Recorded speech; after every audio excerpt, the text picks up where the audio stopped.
honour and a privilege to have been returned as the Labour Member of Parliament for Leeds West and Pudsey. Let me begin by thanking the returning officer, the counting agents, the polling clerks and the police who make elections possible. Let me also thank the other candidates in this contest for the campaigns that they have run. I want to thank my team, all our Labour councillors and everyone who has volunteered in Armley, Bramley, Carvley, Farsley and Pudsey. I could never list all of those whose support and friendship I have been so grateful for these last 14 years or more. But special thanks must go to my election agent, Joe Fiddis,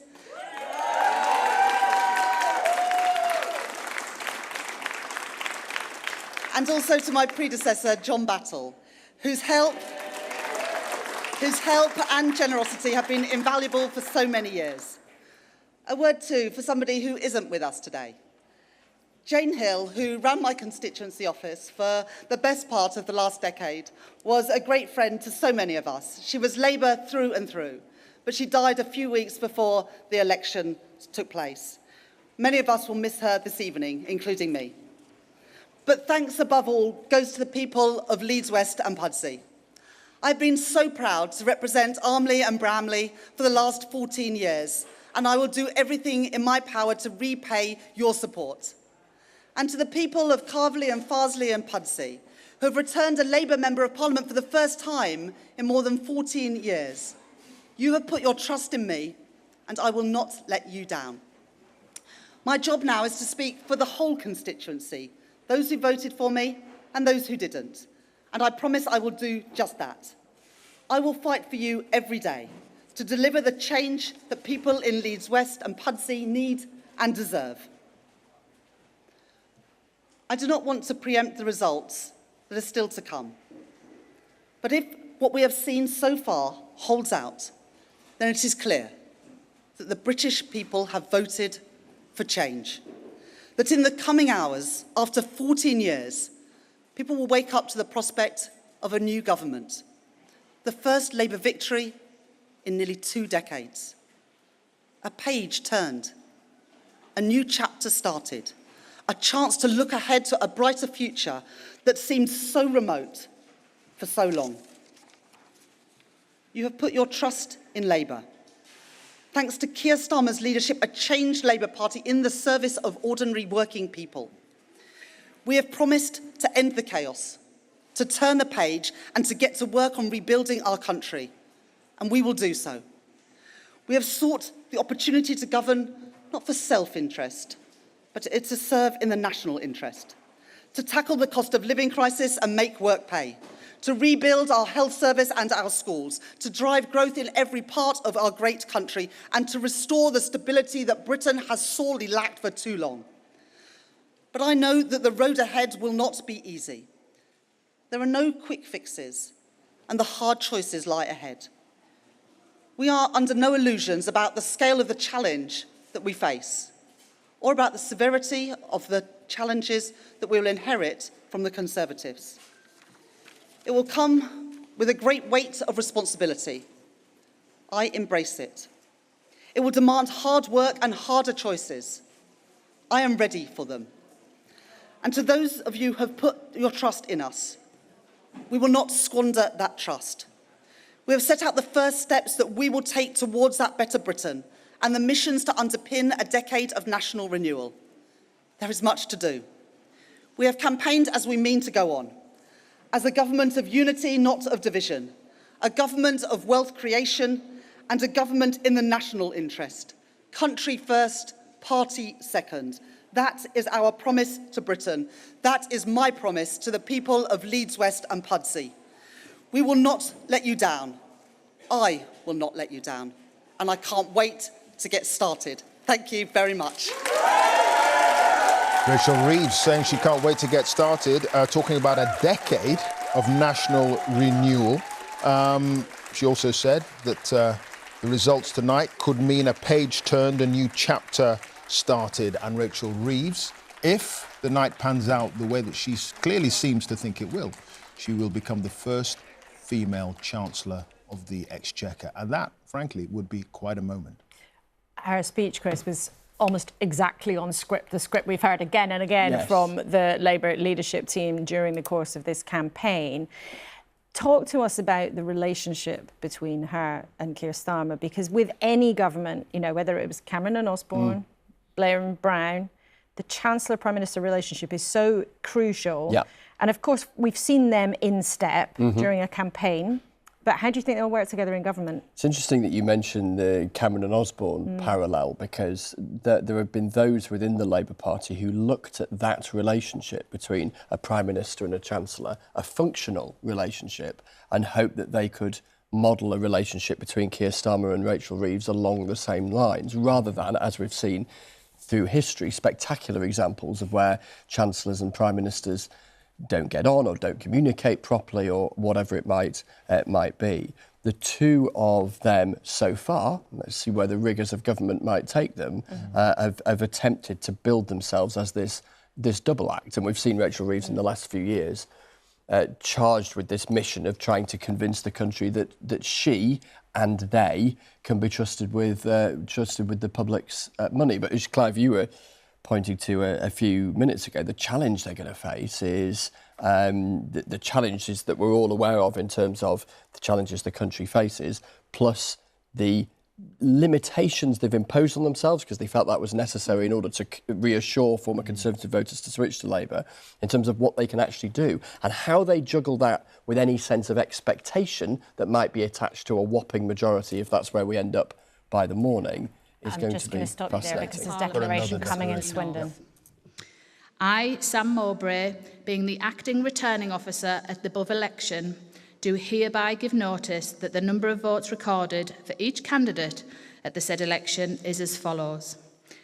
Andy Bentley, Green Party, 2,366.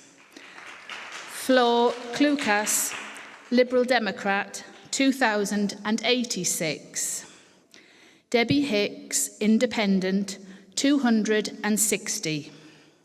Scott Victor Abbas Hunter, Trade Unionist and Socialist Coalition, 139.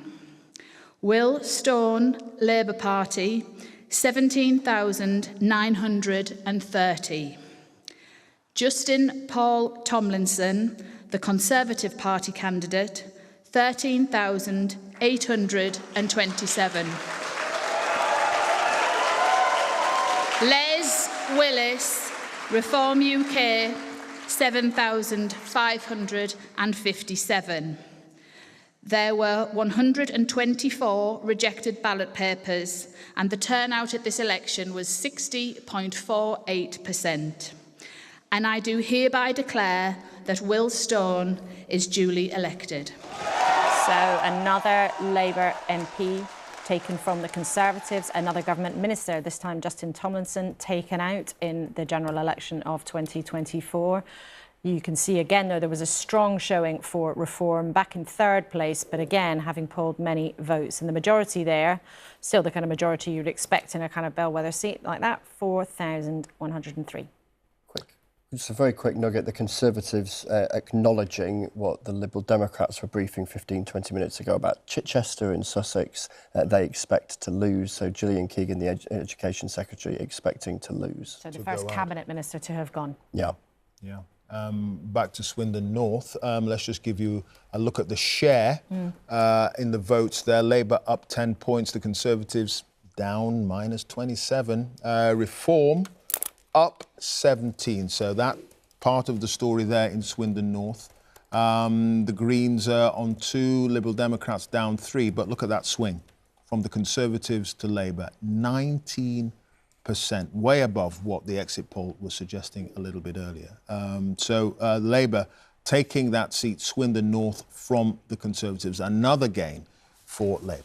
OK, let's take a look at how some of these numbers might pan out across the board. Rita, you've got A lot of names on the board. We're getting more data in slowly, but we are starting to be able to make a bit of a jigsaw out of it. We certainly are, Laura. I'm going to take a look at a couple of regions now, a couple of English regions. You can see here the southeast. These are the battleground seats based on the 2019 results. These are all the seats that were Conservative in 2019. They start in order, they're in order of marginality. So Wickham, Eastbourne, the most marginal, and they go down to safer seats for the Conservatives, including Basingstoke and Dover and Deal right down the bottom there. Now, in terms of results so far, what have we had in? Well, we've had the one in Eastleigh, which is a Lib Dem gain from the Conservatives, their second gain of the night after Harrogate. But let's take a look, using our exit poll, at what we think is going to happen, might well happen given the exit poll. And look, you can see all the blue has gone away from these seats. Now, these are not all the seats in the southeast. These are the top 24 they are that were Conservative in 2019, but there is no more blue left here. Now, we don't know for sure that this is going to happen, but on the basis of probability, this is what we think we're going to be seeing: a lot of red and a lot of Lib Dem orange. Let me take you to another region. Now, this time we're looking at the northwest of England. This is a place where Boris Johnson did very well in 2019, taking those seats off Labour: Burnley, Lee and Atherton, places like Whitehaven and Workington, red wall seats as they were called. In terms of results, I think we're going to see a lot of white here. No results in quite yet. That's all going to change very significantly quite soon. But let's take a look at the 2024 forecast. And again, the blue disappears. Much more red here this time, but some Lib Dem potential gains as well. Cheadle, Hazel Grove, we are forecasting might well go Lib Dem. And Westmoreland, which the Lib Dems got last time round, actually. Tim Farron won that seat for the Liberal Democrats, but because of boundary changes, it is now what we call a notional Conservative seat, but we are forecasting that that could well go Lib Dem again. So, you know, that is another way of telling the story that we are telling repeatedly: a very bad night for the Conservatives. And you can see that specifically in these two regions. You absolutely can, Rita. Thanks so much. Margaret Hodge, a few details in some of those figures that should be pause for thought for Labour. The enthusiasm, perhaps, isn't necessarily there on some of the results with a low turnout, but also with the performance of reform in some of these cases. I just wonder if, despite the fact that the exit poll is saying that this is going to be a thumping majority and a magnificent majority, no question about that, going forward, there could be cause for concern. Well, let's start. It is a thumping majority. It's more than I ever dreamt of. When I came out in 2019, when we had the worst result ever, I thought it would take us a decade to get to a position where we might have regained the trust of the people. We've done it in 4.5 years, so that's brilliant. But I agree that there are other things going on. So I think low turnout is a worry. We had that in 2001. I remember when I was in Barking, and I was worried then. I had a turnout then below 50% actually in Barking. So I did do some work around on a couple of council estates in my constituency. What came out of that, it was focus groups, it was anger, not apathy, that kept people away. And I think that's a lesson for today. I'm afraid under, the Conservatives have lost so much trust from Boris through to Liz Truss, and Sunak couldn't restore it. There's such a loss of trust in politics, and people are really, really angry. So it's a protest vote for reform. Reform for me is like the BNP was in Barking and in the run-up to 2010. It's where people put their vote if they don't trust. So I do think that things are concerned. And let me just one further thing, which is why it's so important when this Labour government comes in that it sticks to what it said, that it holds true to what the commitments that we've made. And those that been into a couple of studios already tonight where people are saying, oh, we've got to be braver, we've got to be bolder. We've got to do what we said. We are going to stick to those clear fiscal limits. We're going to do what we can within them. We've got a clear sense of direction. We've got to build the economy. But let me just, one final thing. I mean, I was looking at figures the other night. There is 40 billion gap in what people should be paying in tax and what they do. If we can just close that gap by a little bit, that would release a few more billion, which we could put in investing in the public services, which have been so destroyed after the 14 years of the government. I covered that race in 2015. I was down there with you. 2010. 2010. And what's interesting is that, yes, you managed to vanquish the BNP, but Reform are not the BNP. Well, I don't know. I mean, we've seen some comments by some of their candidates and members, and which reminds me a lot of what the BNP was like on that. And the task I had, I mean, this is going back a little bit in history, but the task I had in 2006, the BNP won a lot of council seats. I had a 4-year task of rebuilding trust with my white working class voters so that they would come back to the Labour fold. And I did that. I mean, I changed, I worked very hard at it. I changed the way I did my politics.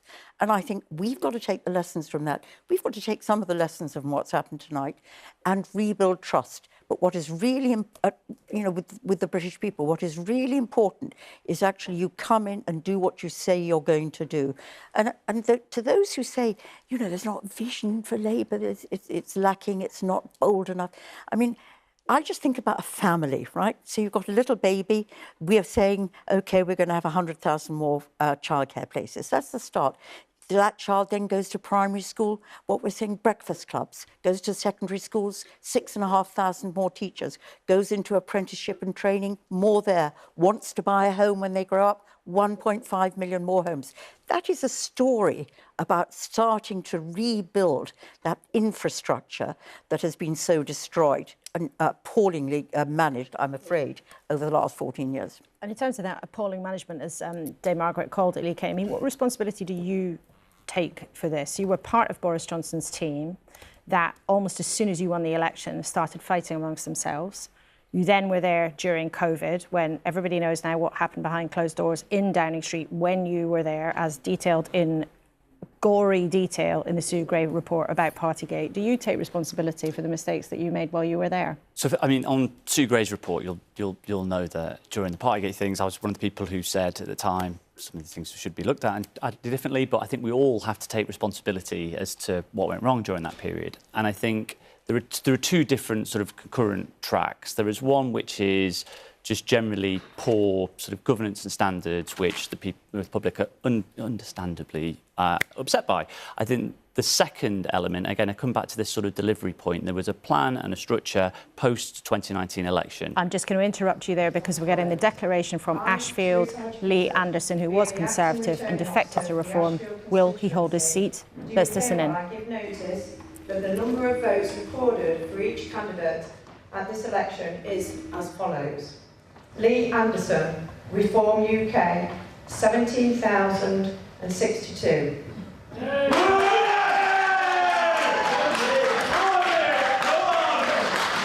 Alexander Coates, the Green Party, 1,100.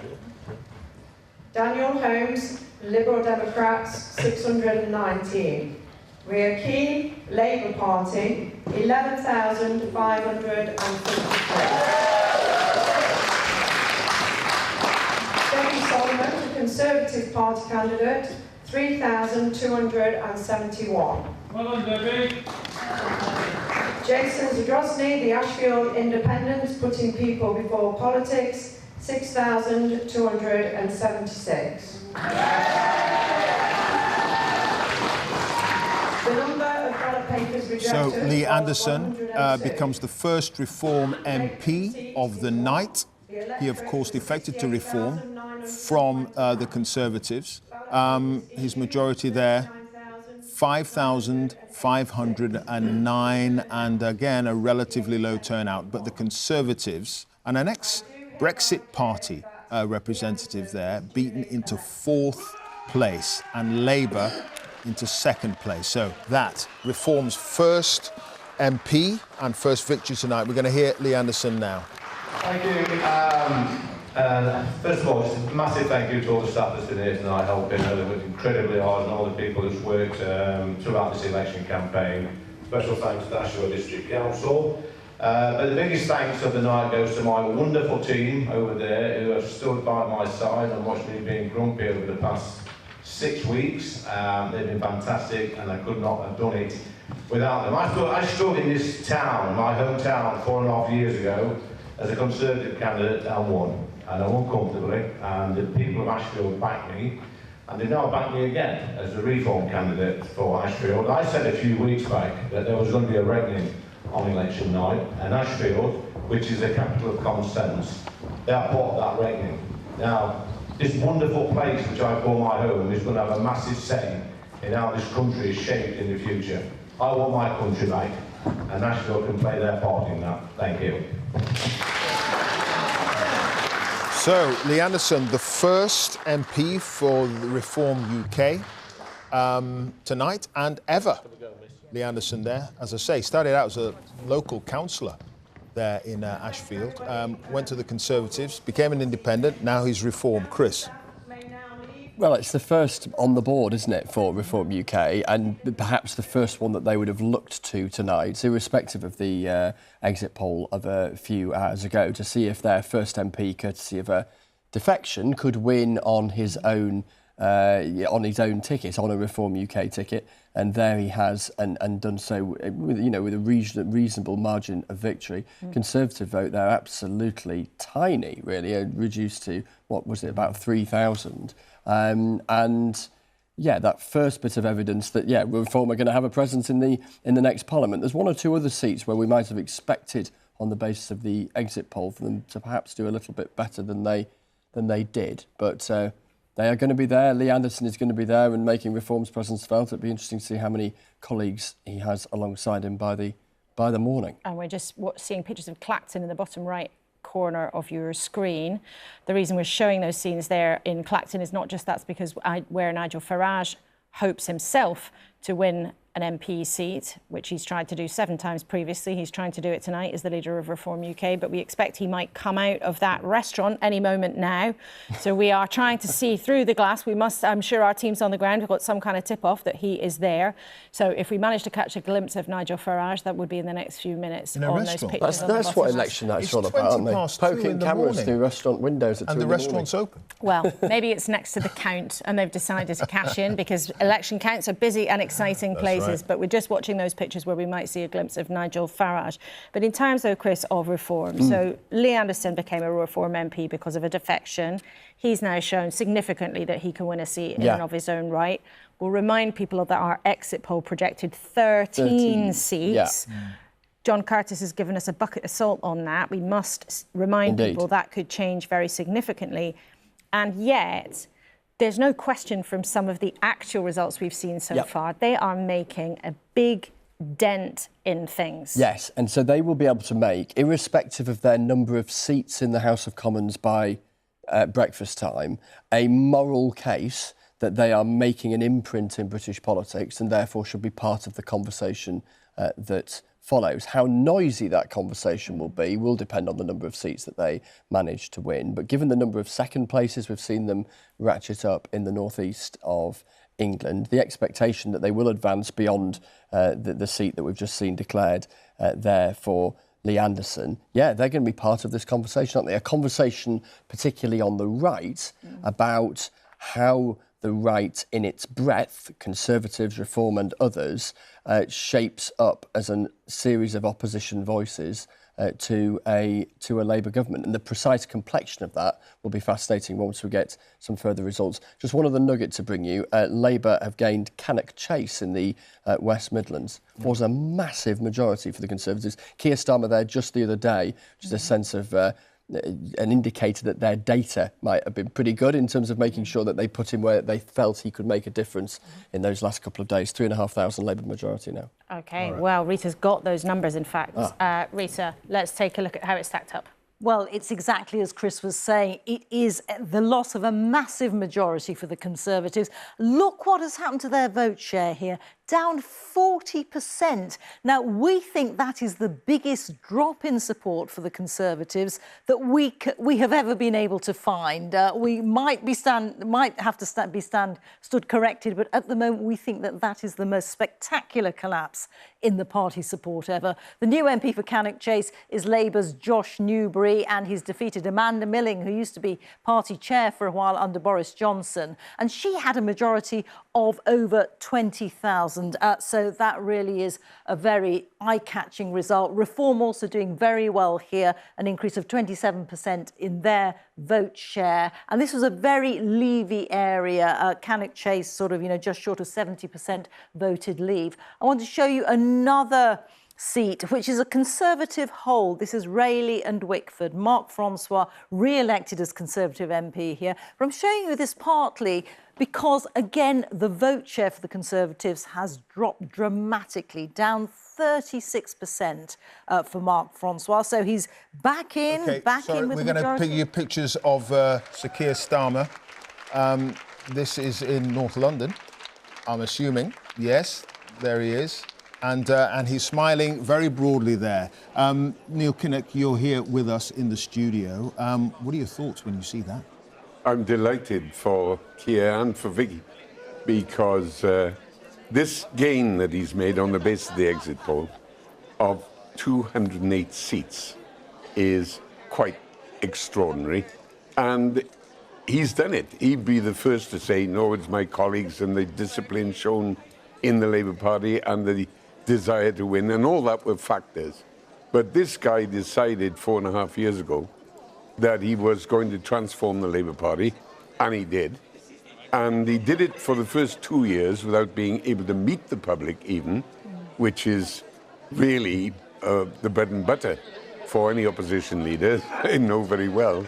And so if anybody deserves the tribute of Victor, then it's Keir, who's put together a programme and a group of people who deserve this victory. Well, you look at that swing, for instance, in Cannock Chase, 26%. That's extraordinary. I mean, Cannock Chase, going back a long way, right up until 1970, was solid Labour mining territory. The Member of Parliament was Jenny Lee, who was an Erin Bevan's wife. And then, in the years since, it swung around. It became very conservative, of course, in 2019, part of the so-called Red Wall. And today, what we've seen there, as we've seen in the south of England and many other places, is such a revulsion against the incompetence and the multiple crises in the public services, all of them, but also a mood of expulsion at the sheer decadence of the Conservative government, especially in the last 6-7 years. Are you confident that he can deliver for those people who moved away from Labour 5 years ago and have now decided, you know what, plague on all your houses, but I might as well go back to Labour. I might as well try them again. These people cannot be let down again, surely. Well, what Keir had to do was not just rely upon the implosion of the Conservatives and their divisions and ridiculous pantomime in the Parliamentary Conservative Party and all the scandals. He couldn't and didn't rely on that. He had to make Labour a credible alternative that people were willing to vote for. That's the first stage. Now, getting to the stage where more people want to vote Labour, that depends upon the words and, most important of all, the actions of government. Because he's under-promised, he can overachieve. And he'll be talking the language that people comprehend. He won't be patronising anybody. He will be explaining perpetually and trying cumulatively to make the changes that are necessary. He said very publicly, we can't do it quickly, given our inheritance, but we will do it cumulatively and very positively. And he'll live up to that. Okay, thank you. Let's talk to Fiona Bruce, who's there somewhere in that scrum. It is quite a scrum around Sir Keir Starmer there. You can see him with his wife, Lady Starmer Victoria. Also there, he was just kissing Baroness Louise Casey, crossbencher member of the House of Lords there. But Fiona is somewhere in that scrum. Fiona, the atmosphere there looks like somebody who's quite content to believe that he's going to make his own dream come true and walk into Downing Street tomorrow. No more pussyfooting around for Team Starmer by the looks of those pictures, that this is all just a forecast. It certainly looks that way, I have to say. I mean, when he arrived in the building, he took us all by surprise. He came in a different entrance. This huge cheer went up as he entered the building. I mean, all around me, all the counters, they've all finished counting now. They're all looking down, waiting to see the man as he arrived. And he, as you saw, he was also not only saying hello to Baroness Louise Casey, but also to Tulip Siddiq, who is another local MP here. Her count is also happening here, Hampstead and Highgate. But yes, so many people, of course, want to see their man tonight here in Holborn and St Pancras. I mean, interestingly, the turnout here, that information we have had is lower than it was at previous election. In fact, it's the last time it was this low was 2005, and I know John Curtis was talking about that. So huge enthusiasm here for the man, but the turnout has been relatively low. It's something like 54%. And we're waiting now just for the actual results to be announced. All the photographers are all waiting. But Keir Starmer is very keen, clearly, to make sure that he thanks all the people who've come here and volunteered till the small hours to count the votes, all the party activists, all the staff who've dedicated so much of their time. He wants to show that he is here for them, as well as for us, and of course all of you watching at home. And we're just going to keep showing everybody at home all of those pictures as Keir Starmer makes his way through a very, very busy scrum there at King's Cross in central London. And Neil Kinnock, I can't imagine what must be going through your mind and going through your heart as you watch these pictures. But I just want to put to you a slightly trickier point. So our number crunchers under Sir John Curtis have discovered on this point, looking at the first three declarations in your beloved Wales, Labour support has gone down by 5 points. So what's gone wrong there? I'm not surprised in many ways, because there has been an organised and very deliberate and completely understandable, even though I don't agree with it, campaign against some of the policies of the Welsh Labour government in the Senedd in Cardiff, specifically and particularly the 20-mile-an-hour speed limit. And that is in the process of changing, but nevertheless, I know that people wanted to register resentment and opposition to that. So that's part of the story. The difficulties encountered by the First Minister, Vaughan Gethins, who got into trouble over some donations. Yeah, taking a donation which was legal and within the rules, but nevertheless alienated people. There's no doubt at all about that. There's a third factor, and it's difficult to audit it at this stage in proceedings. That'll come a bit later. And that is, I anticipate that partly because Labour's been in power in South Wales in the Senedd for 25 years, a proportion of those votes going to reform will come from the Labour Party. Most of them will come from the Tories.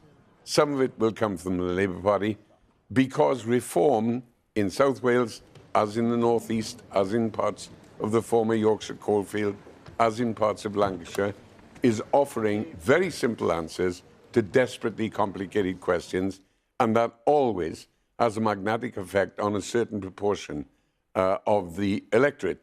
And that phenomenon will be seen in South Wales. And just as we've been talking, there are some pictures there of Sir Jacob Rees-Mogg. We spoke to a short while ago on the programme, who was blaming the results partly on the removal of Boris Johnson. We can see him there at his count in Bath with his wife there, and I think one of the mini-Moggs, as they're known, one of his many children. But Jacob Rees-Mogg, very prominent Conservative who might be in trouble tonight in his seat in Somerset. There are also some pictures I think we can just show you. There's John Swinney. Just don't walk out of the shot, First Minister. There we are in Glasgow. Well, we'll keep an eye on that and we'll try and bring you that. Got the First Minister, John Swinney. Declaration coming up, Rochdale. They're wandering around. It is. Do hereby give notice that no recorded is as Okay, a few problems with the feed there. Oh, here it is. The Conservative Party, 4,273. George Galloway, Workers' 11,587.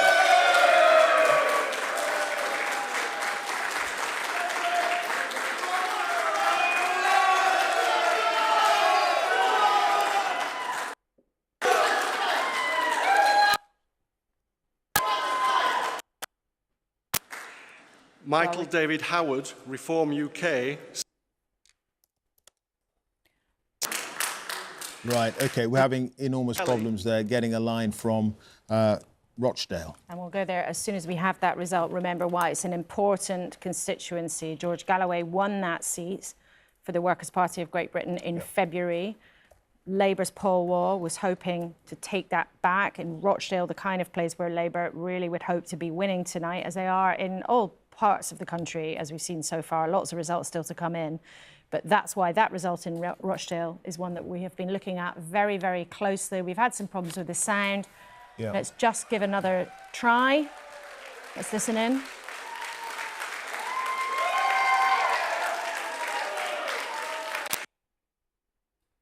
No.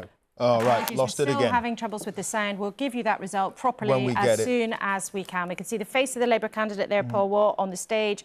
We don't want to guess and speculate and give you the wrong result. We'll get straight back there when we can. 30% of the voters there are Muslim voters as well, so one wonders how that is going to play into the final result with, of course, George Galloway there, the MP. We do now have the result. George Galloway, I'm told, is no longer the MP. He has lost that seat to Labour's Paul Wall. And if we can just show you Neil Kinnock here, punching the air. He is repulsive. Galloway is repulsive. He always has been. And I've known him since... He was a thorn in your side. Oh, he was never a thorn in my side, but because he didn't count. But and I couldn't find a good reason to chuck him out, which used to infuriate me. But I've known him since 1983, and he is repellent. Why'd you say that? Well, he's such a chancer. Okay, he's so superficial. Neil, we're going to come in here because we've got a declaration in Kilmarnock. Being the returning officer for the UK parliamentary election for the Kilmarnock and Loudon constituency, hereby declare the total number of votes cast for each candidate in the said election was as follows. Alan Brown, Scottish National Party, 13,936. Jordan Cowie, Scottish Conservative and Unionist, 3,527. Bex Glen, Scottish Greens, 1,237. Lillian Jones, Scottish Labour Party, 19,055.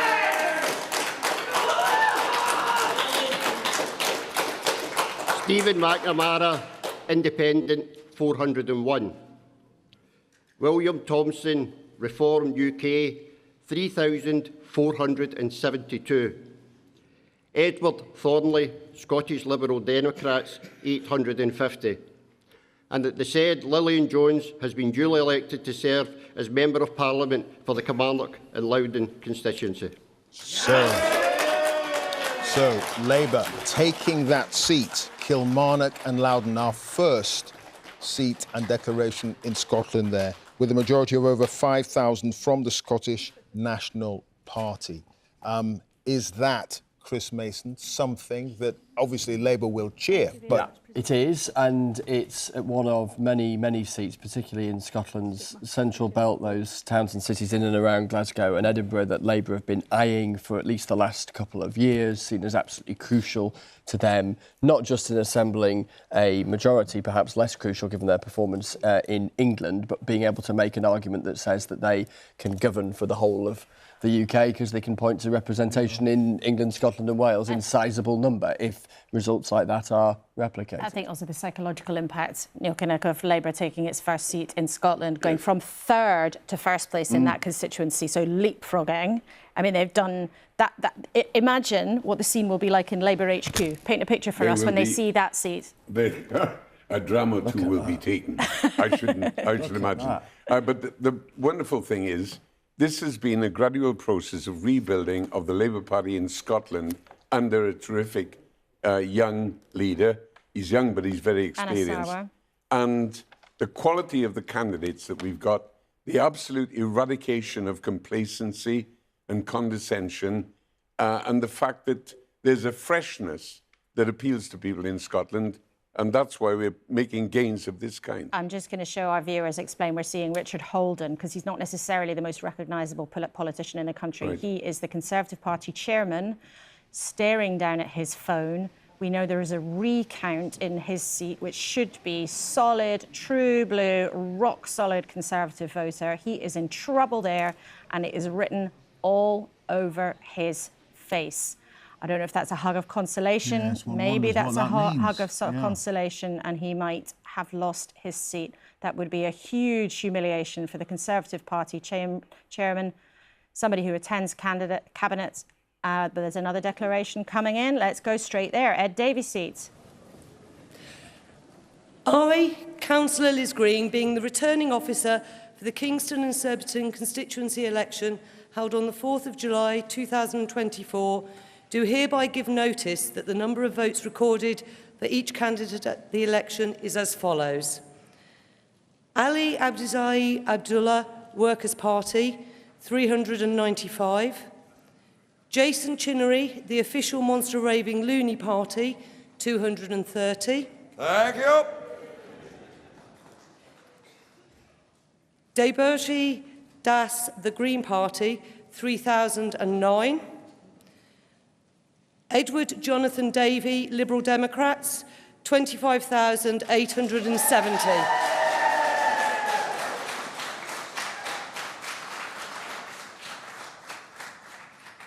Helen Margaret Edward, the Conservative Party candidate, 8,635. Mark David Fox, Reform UK, 4,787. Eugene O'Dame, Labour Party, 6,561. Eunice, apologies, Eunice. Yvonne Tracy, Kingston Independent Residents Justice for Sub-Postmasters, 1,177. Therefore, I give notice that Edward Jonathan Davey is duly elected as the Member of Parliament for the Kingston and Surbiton constituency. Ed Davey, leader of the Liberal Democrats there, more than doubling his majority on his previous win. Ed Davey there, 25,870. He's the MP. The Conservative, Helen Edward, in second place. Turnout not bad, 66%, 17,235. The majority Reform coming in fourth place there with 4,000. And in a second, we'll hear from the jubilant Lib Dem leader, who's probably happy about their national performance, but let's just show you the change, see what happened here. It was the Conservatives crashing down that has put that big smile on Ed Davies' face. Thank you. It has been a great privilege to serve Kingston and Surbiton and this great community over many years. And I'm humbled that you've given me the chance to serve you again. So let me start by saying a big thank you. And thank you to Sarah and all the returning officer team, and to all the staff and police who've worked so hard through the night. You are the unsung heroes of our democracy. It simply wouldn't work without you. And thank you to my fellow candidates for making this a campaign we can all be proud of. I wish you all well in the future. Now, I don't know if you could tell, but I've rather enjoyed this campaign. But what I've loved most hasn't been the paddleboarding or the bungee jumping. It's been speaking to people here in Kingston and Surbiton and across the United Kingdom about the challenges they face and their hopes for the future. People who are working hard, raising families, caring for loved ones, playing by the rules, but finding it harder and harder to make ends meet. People who've had to wait hours for an ambulance, weeks to see a GP, or months for urgent cancer treatment. People who are angry at the filthy sewage being pumped into their rivers, lakes, and onto their beaches. people who feel let down and taken for granted and are desperate for change. Many of them have turned to the Liberal Democrats, in some cases for the first time at this election, and we want to be your champions. We've listened to you, and we've heard you loud and clear. We've put your concerns at the heart of our campaign. Number one amongst them, fixing the health and care crisis, so that you can see a doctor or find an NHS dentist when you need them, and so your loved ones get the high-quality care when you need it, where you need it. And that's what Liberal Democrat MPs will fight for every day in the next Parliament. I've shared my own caring story during this campaign, and I've been overwhelmed by the response, especially from fellow carers. People looking after their loved ones who've got in touch to say, that's my story too. And I'm grateful that we've been able to bring caring out of the shadows in this campaign. And we will continue to stand up for a society where we value care and properly support carers, because we cannot afford not to. Let me finish by thanking my wonderful family, even though I hope they're sound asleep. Emily, I love you, and I could not have done this without you. Ellie and John, I love you so much.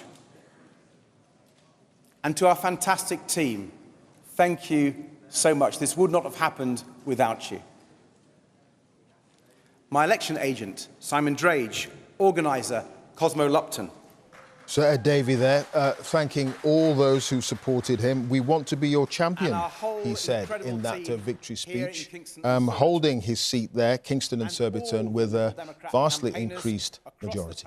So, from the outskirts of southwest London, we've seen a nervous-looking Jacob Rees-Mogg in Bath, and underneath that, Emily Thornberry, another member of Keir Starmer's shadow cabinet, likely to be heading for cabinet, speaking at her account in Islington. But while Ed Davey was making his speech, the deputy leader of the Labour Party, Angela Rayner, held her seat in Ashton-under-Lyne, and she's been speaking too. Let's hear what she had to say.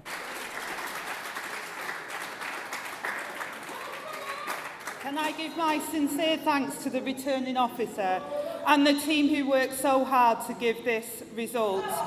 And I give the same thanks to the police who have kept us safe and all the other public servants who make our democracy work.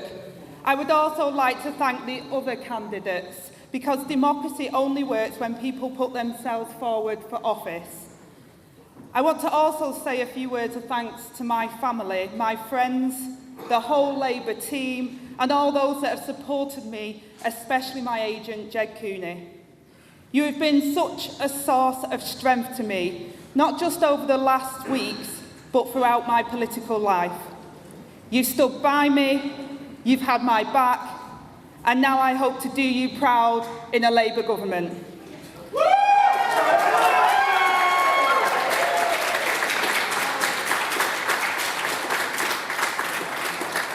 Finally, most of all, I'd like to thank the people of Ashton-under-Lyne who have elected and re-elected me as your Member of Parliament these past 9 years. From the first day you placed your trust in me, it's been a great privilege to represent you in Parliament. I'm proud to have support right across our community, but I'll never take it for granted. So let me say to all those parents doing the most important job there is, raising the next generation, to the small businesses who tirelessly toil every day in the engine room of our economy, to the working people who are the bedrock of our country, there is no greater honour than to serve you. Throughout my life, I have faced challenges, but I've also seen the power that comes from our community. The people on Bridgehall Estate who have always known me as our Ange, the teachers who have had faith in me, the carers who I worked alongside, and the trade unionists I stood alongside. From all of them, I learned that by working together and never taking no for an answer, we can make change and make a difference. As they helped me when I needed it, I am now humbled to have the opportunity to make the difference for others. Because to represent this constituency is a privilege, but it is also a duty, one that I intend to fulfil.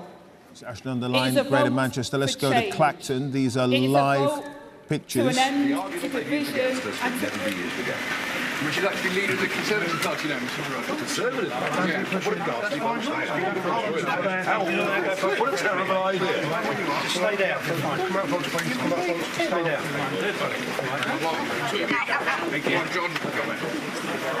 A real huddle there around Nigel Farage. He's just left the local restaurant to go to his count. He has seen Lee Anderson become the first Reform MP of the night in Ashfield, Nottinghamshire, and he's certainly hoping to be at least the second Reform MP this evening. It's looking fairly good in terms of the proportion of the votes that Reform have managed to get across the board. But they only have the one MP. This is Labour's night so far.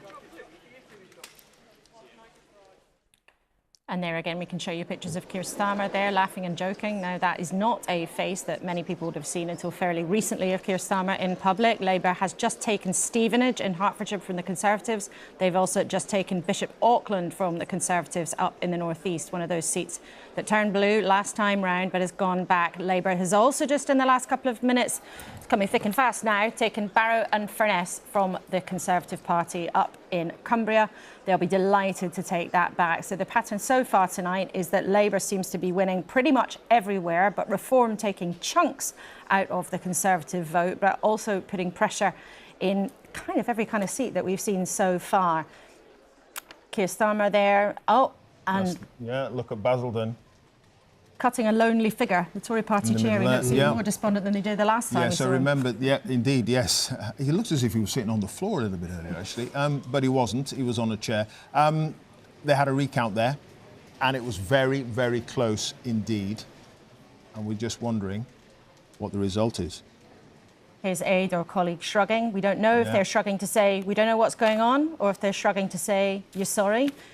What a contrast there. Richard Holden looking despondent, Keir Starmer tucked on the side of the stage, looking absolutely delighted, shaking of heads there, and Richard Holden cutting a very, very lonely figure. Remember, the Conservative Party chairman, who traditionally in that role should be leading the campaign, should be out on the airwaves, defending and making the argument. We've seen almost nothing of him until tonight. And remember that there was a lot of controversy about him being the prospective parliamentary candidate there because the local party were unhappy. He was parachuted in.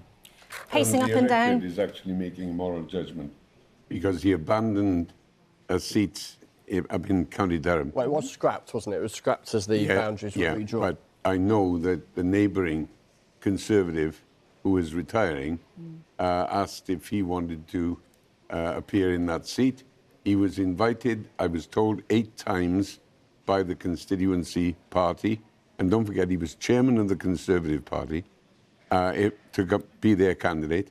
And he went south to this seat, and he might squeak it, he might lose it. But I think the electorate have made a moral judgment about it. Just tell us, though, Neil, because you can see the Labour candidate there also looking anxious, looking at those bundles of paper. Yeah. What's it like at a recount? Well, the only recount I ever experienced, and it gave my mother-in-law chickens, because she was up there in Anglesey, and there was a recount announced in my constituency. It was actually about the Tory deposit, and which they lost. And she was very relieved because in those days, without mobile phones, she had no means of communicating. Right. So she did the intelligent thing and called the police station. and the police were very kind. We had lovely coppers. And they phoned her back and told her what was going on. Well, just while we are watching these pictures, another few results coming in for the Labour Party. They've taken Thurrock from the Conservatives. That's something they'll be delighted about. Thurrock in Essex, the Labour Party has taken that in the last couple of minutes. I also think that they have just taken Scunthorpe as well.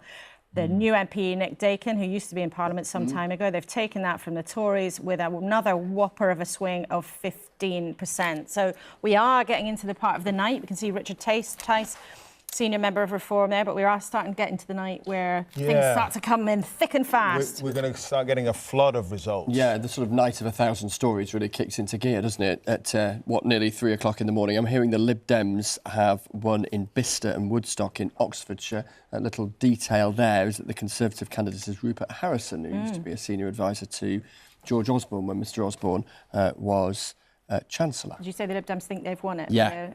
Oh, interesting. Very interesting. Let's go back to Clacton. Alex Forsyth is there.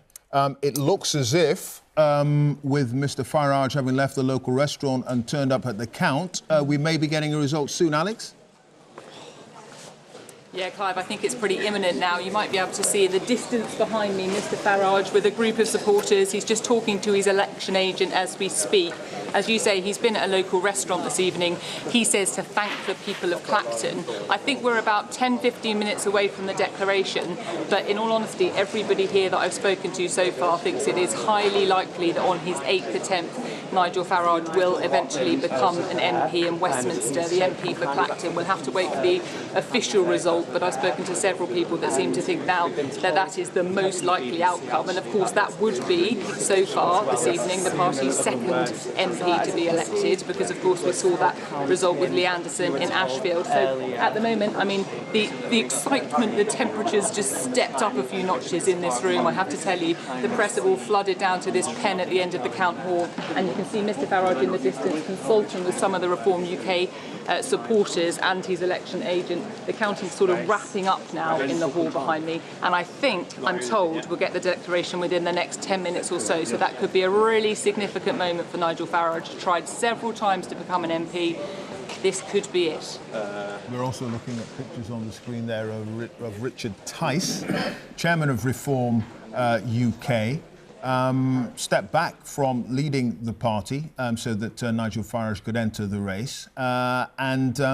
Reform, the way that they've been nibbling away at the Conservatives and indeed at Labour as well over the course of the evening. Very interesting indeed.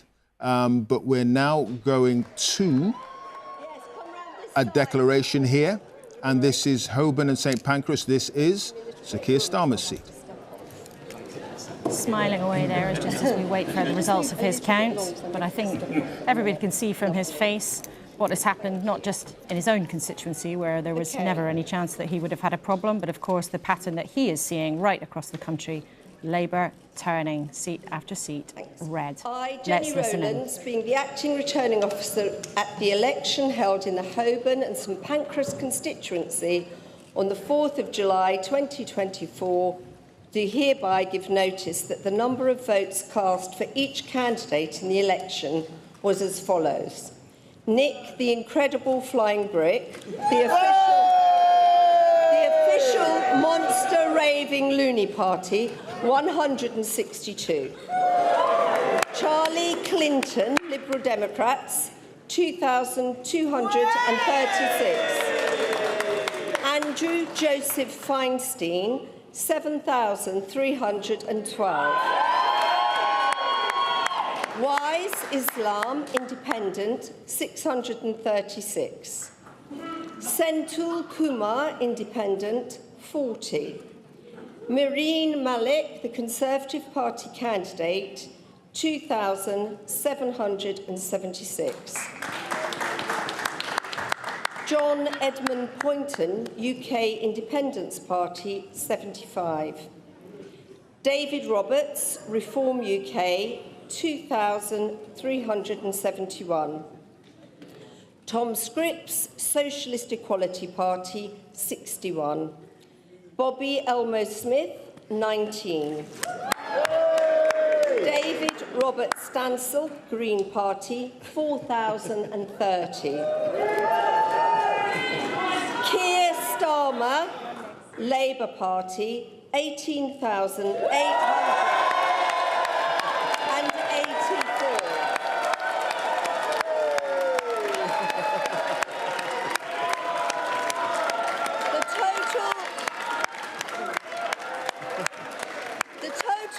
of votes cast across Holborn and St Pancras constituency at the UK parliamentary election on the 4th of July 2024 was 38,602. The total number of ballot papers rejected was Keir Starmer 223. keeping his seat there and quite possibly becoming the next Prime Minister.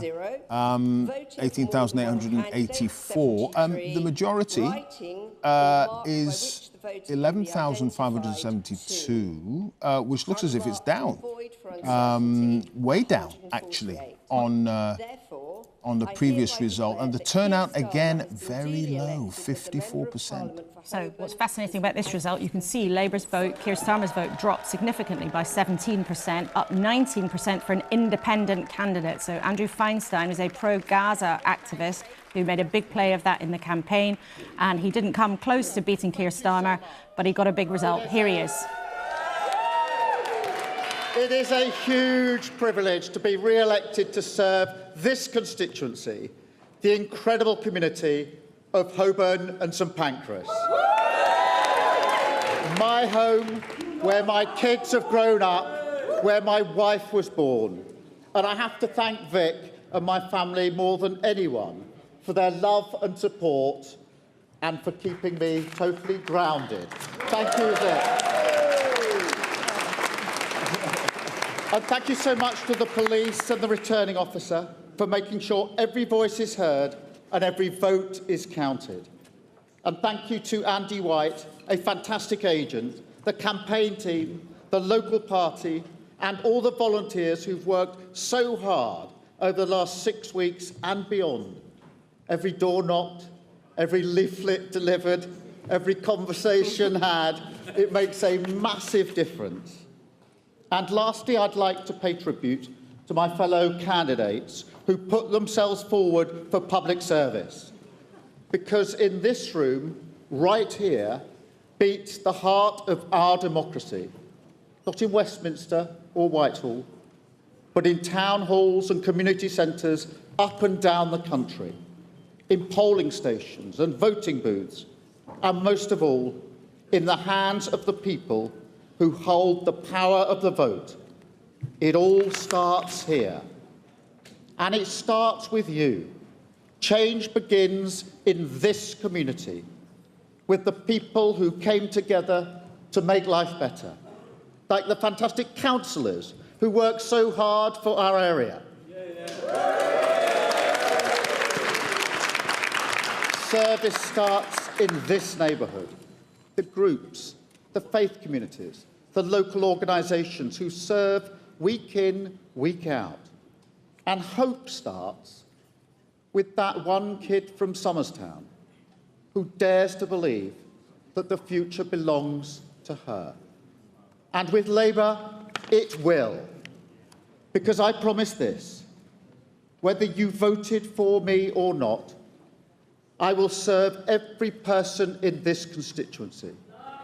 The mothers I sat with who've lost children to knife crime, the pensioners who can't get the doctor's appointments they desperately need, the local businesses who've struggled so hard to keep their head above water. I will speak out for you, have your back, fight your corner every single day.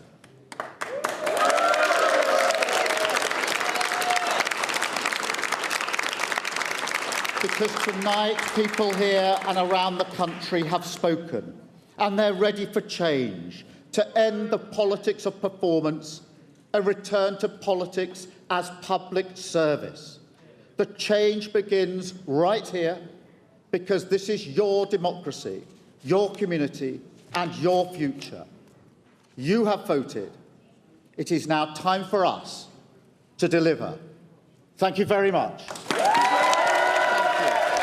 So Sir Keir Starmer there at his own count, his majority eaten into by a conflict many miles away, an independent candidate pushing the cause of Gaza. But he talked there, Sir Keir Starmer, about public service, about change, some of the watchwords of what has been an incredibly disciplined campaign by the Labour Party. He said, we want to see an end of the politics of performance. and more of the politics of public service. And I should say that Labour have also gained Folkestone and Hythe and Bolsover, while the Liberal Democrats have gained Chelmsford and Cheltenham. So Labour, according to our exit poll, heading for a landslide, a majority of 170 seats, and some of the swings that we've been seeing is pointing to that. The first speech there from our Prime Minister in waiting, Sir Keir Starmer, who within 24 hours can expect, on the basis of the results and our exit poll, to be in Downing Street. We're going to keep showing you these pictures of Billericay, where the Tory chairman looks like he's in deep trouble, and Nigel Farage in the bottom right-hand corner of your screen, who's waiting for his declaration, hoping to take a seat for the first time in Essex. But while we do that, I want to bring in our guest. Henna Davison, former Conservative MP, has joined us again. Lord Kennett's still here, and Lord Peter Mandelson is here. I mean, this is like Labour history, round the table, in the studio. Labour history. Back a long way, I'm afraid. Yeah, and you haven't always agreed on everything, have you, you no, two? you have not. But we've just we do now. Oh, you do now? We do know. OK, so we'll write that down. Write down at 3:10 in the morning. I worked for and served him. What are you talking about? Well, so it's interesting. So we've just seen Labour history there, haven't we, tonight? The first speech from Sir Keir Starmer, the Prime Minister in waiting. And he returned to his theme we've heard so many times in the campaign. He wants to return politics to public service. One of your slogans, of course, in New Labour was being servants of the people, not masters of the people. Peter, what goes through your mind when you see him on a platform looking kind of like a different man, looking smiling, relaxed, looking like all this work has got him where he believed he could, when many people said he couldn't? I'm sorry that he's become such a lightning conductor for the conflict in Gaza. That was absolutely inevitable, I'm afraid. In a seat that he holds in Camden, where there was a massive and orchestrated campaign undertaken mainly through social media in order to target him personally over Gaza. So that's inevitable. But the more important point is that he's not a performative politician. He's not like one of these bog-standard politicians who goes in for sound bites and photo opportunities. He's not a sort of circus performer. Well, he is a quite doer. a lot of photo opportunities and sound bites in the last 6 weeks. Well, he certainly had to do that, but he much prefers doing than talking. He's a diligent, professional, focused man who grasps all the issues, and that's why, in my view, he's going to make a very good Prime Minister. I wonder, Peter, what your influence has been on him, because you have been advising behind the scenes. And we'll hold that thought. We're going to go to Welwyn and Grant Shapps' declaration there. Let's listen in. Another impressive Results of poll. Election of a Member of Parliament for Welwyn Hatfield on Thursday, the 4th of July, 2024. I, Annie Brewster, being the returning officer at the above election, do hereby give notice that the number of votes recorded for each candidate at the said election is as follows. Aaron Jack Oliver, Reform UK, 6,397. Butcher Sarah, the Green Party, 2,986. Lewin Andrew Allen, Labour Party, 19,877.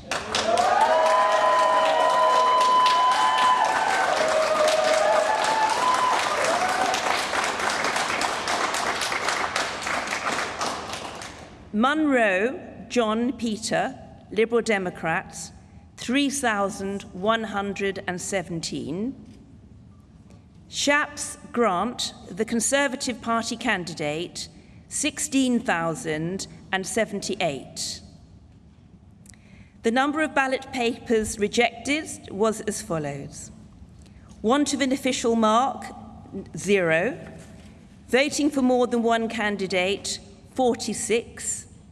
writing or mark by which voter could be identified. So Grant Shapps, who has been the Defence Minister and has done lots of different jobs in Cabinet, has been knocked out by the Labour Party in his constituency of Welland Hatfield, affluent commuter belt area, not too far from London in Hertfordshire, but he is beaten by the Labour Party, with the majority cut to 3,799. So Grant Shapps, the 6th Minister to lose tonight. Yeah, we certainly want to hear what he's got to say. The Labour share of the vote, 41%. The Conservatives, 33%. Reform on 13. And just look at the share change there. Labour up 9. The Conservatives down 19% and Reform up 13. And Reform getting twice the vote of the gap between Conservatives and Labour. Exactly, precisely. And that swing from the Conservatives to Labour in the seat held by the Defence Secretary, 14%. 14%. So there'll be the speech from the winning candidate there, of course, the Labour candidate and new MP, Andrew Lewin. But we'll come back to Grant Shapps when we hear from him. Let's take you to another declaration in Chingford. Will Ian Duncan-Smith be the latest senior Conservative to lose Chris out? Brody, Let's listen in. Green Party, 1,334. Ian Duncan-Smith, the Conservative Party candidate, 17,281.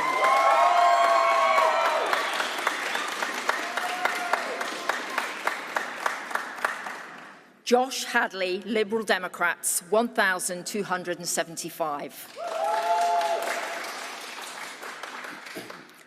Paul Lugery, Reform UK, 3,653. Faiza Shaheen, Independent, 12,445.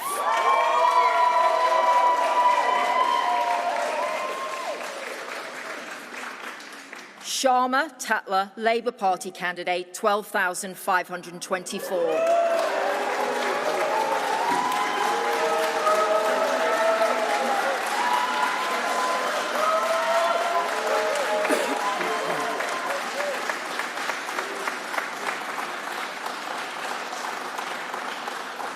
Therefore, I give public notice that Ian Duncan-Smith is duly elected as the Member of Parliament for Chingford and Woodford Green constituency. 1,555 votes.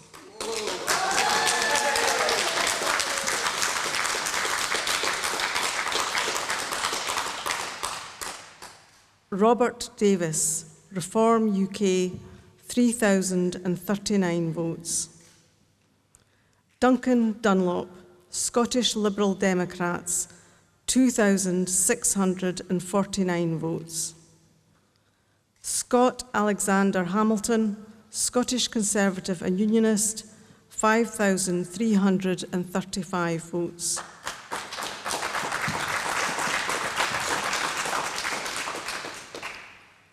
Lynn Ann Jardine, Scottish National Party, 10,290 votes.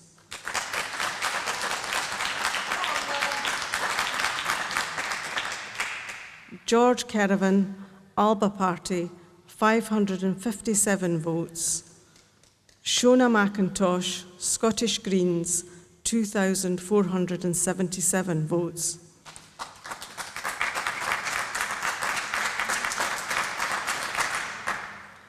Therefore, I give public notice that Douglas Alexander is duly elected as the Member of Parliament for the Lothian East constituency. The total number of votes cast across Lothian East at the UK parliamentary election on the 4th of July was 48,000. Winning that seat there, Lothian East, east of Edinburgh. The total number Labour of needed a ballot 3.7% swing, and he's done it. The ex-MP and Cabinet Minister is now back in the Commons. And Peter Mandelson. No ballot papers were rejected because they He's did your not man. bear the official I'm very glad he's back. He was a very good Cabinet Minister. He'll be a very good member of the Parliamentary Labour Party. He'll make a great contribution. Straight into the Cabinet, do you think? That would surprise me, but, you know, as these appointments aren't up to anyone other than Keir Starmer, I suggest you call him. Well, of course, if at any point Keir wants to come on the programme. Advise? I would advise that, unless there's some gap in the cabinet, if some member of the shadow cabinet, for whatever reason, loses their seat. They're a very, very good team. They know their portfolios. They know their files extremely well. I'd be surprised if they're not translated into office as members of the cabinet. Let's listen to Grant Shapps, who's just lost his seat. On your victory this evening, tonight. You will take over the mantle of representing Welland Hatfield, a privilege that I've had for the past 19 years, after I won my seat on my second attempt and 5 times in total. I know that you will represent the people to the very best of your ability, and I wish you well as you take up the baton. In addition to representing Welland Hatfield, I have also had the honour to have served in more cabinet posts than most. From party chairman to transport secretary, home secretary, briefly, to business secretary, energy secretary, and of course, currently defence secretary. I want to pay tribute on that last one to the selfless courage of the men and women of this country who served in our armed forces. I've had the privilege to work with them. And there's no more important task for any government than to defend the realm, and my proudest achievement in government has been to secure that very large multi-billion-pound additional funding to increase our armed forces spending. It's clear tonight that Britain will have a new government in the morning, and I am extremely concerned that unless it quickly commits to spend 2.5% of GDP on defence, our armed forces may suffer, and so will our friends in Ukraine. If there's something that I'm incredibly proud about in Britain today, it's our staunch and unwavering support for Ukraine and its democracy. And that must never waver, even through a change of government here at home.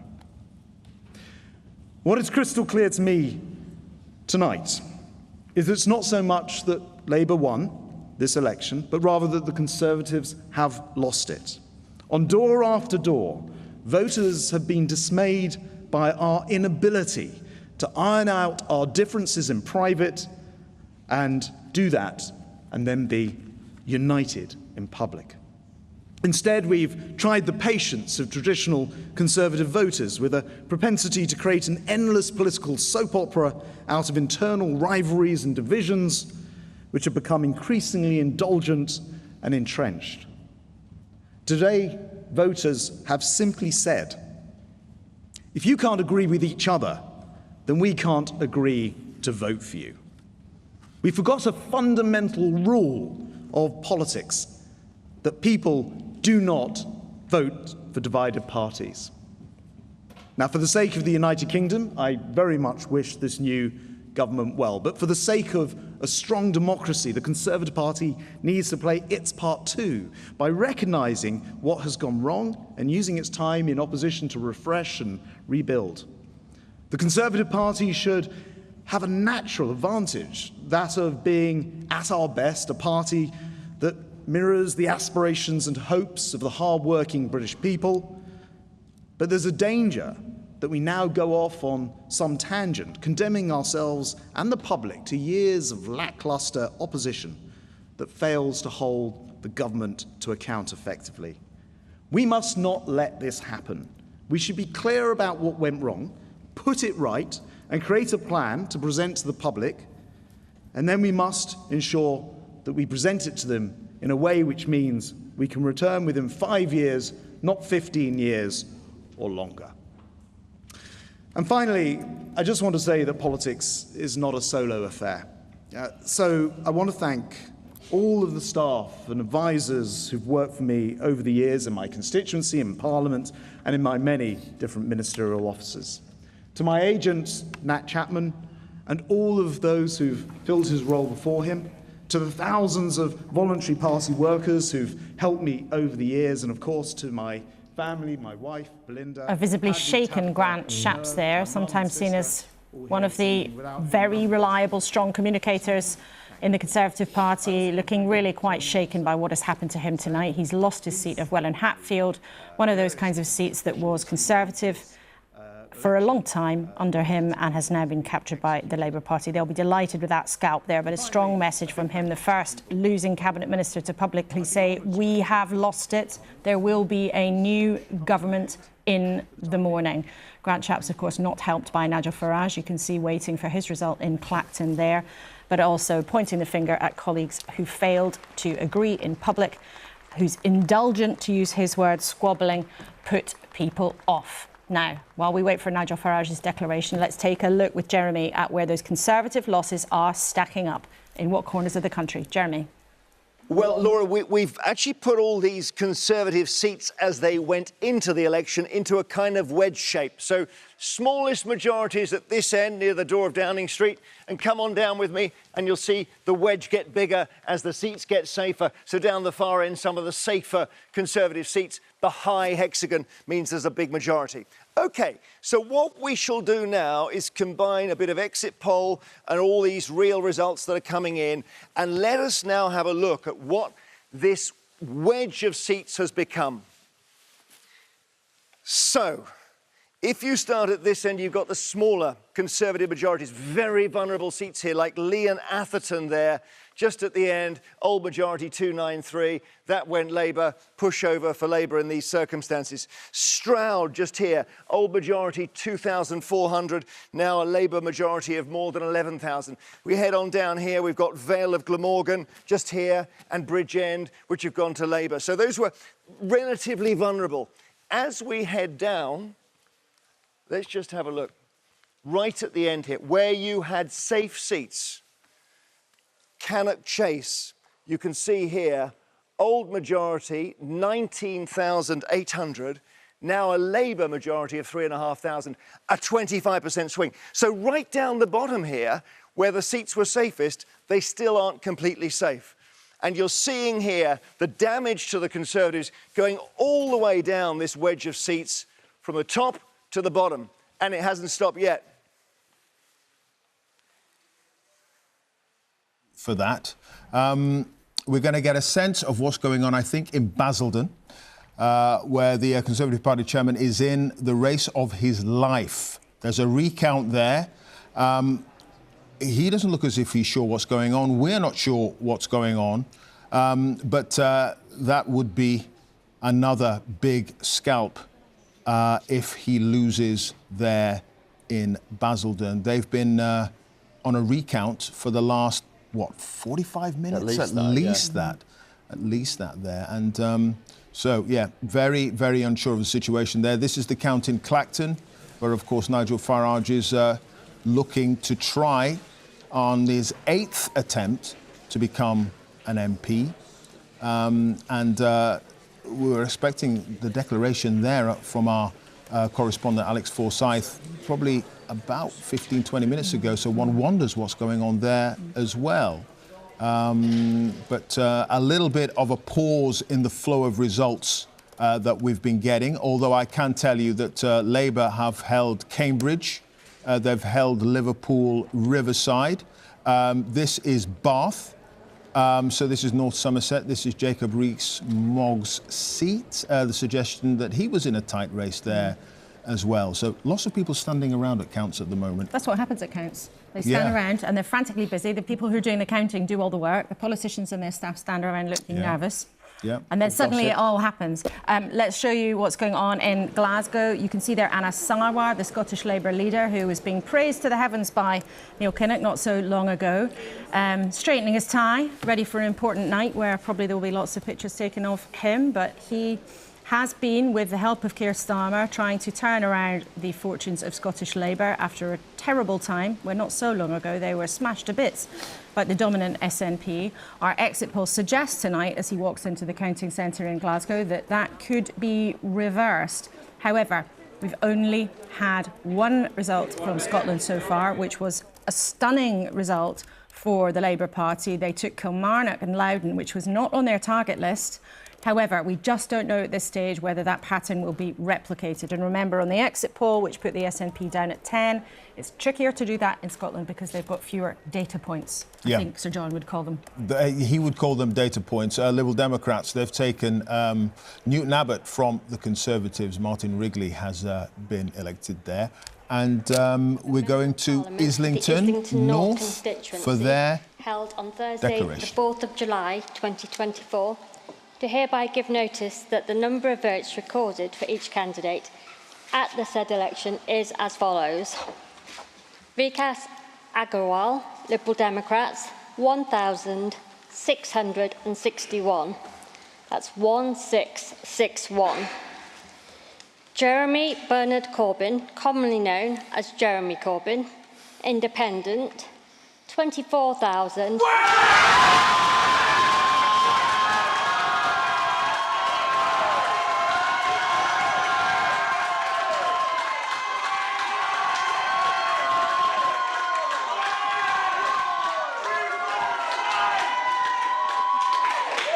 That's 24,120. That's 24120. Karen Ann Harries, the Conservative Party candidate, 1,950. 1950. Paul Dominic Josling, 32. 32. Sheridan Virginia Cates, commonly known as Sheridan Cates, Green Party, 2,660.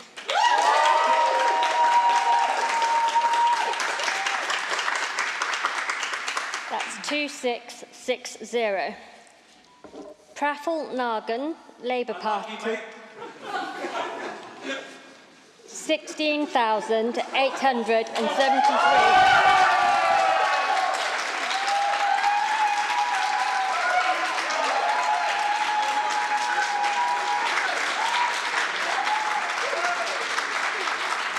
That's 16873. Martin John Nelson, Reform UK, 1,710. So that's 17110. Total number of ballot papers rejected is as follows. Want of an official mark. So Jeremy 0. Corbyn hanging on to that seat there, but not as a Labour MP. He's been the MP there for over 40 years for Labour, but now he's standing as an independent. The Labour candidate coming in second, Peter Mandelson. I would have much preferred to see Praful Nagan, the Labour candidate, be elected because he would have been an excellent MP for Islington North. Like many other people, I canvassed for him, I worked for him, and he really is first rate. My only consolation in this result is that Jeremy Corbyn is not a Labour MP and never will be. What went wrong here for Labour, though? What went wrong was very clear to anyone who knocked on any door. You kept on knocking on the door saying to people, can I ask you how you're going to vote? And they said, yes, we're going to be voting Labour. We've always been Labour, we're backing Labour. Therefore, we're going to be voting for Jeremy Corbyn. We've now got a declaration, indeed, at Clacton.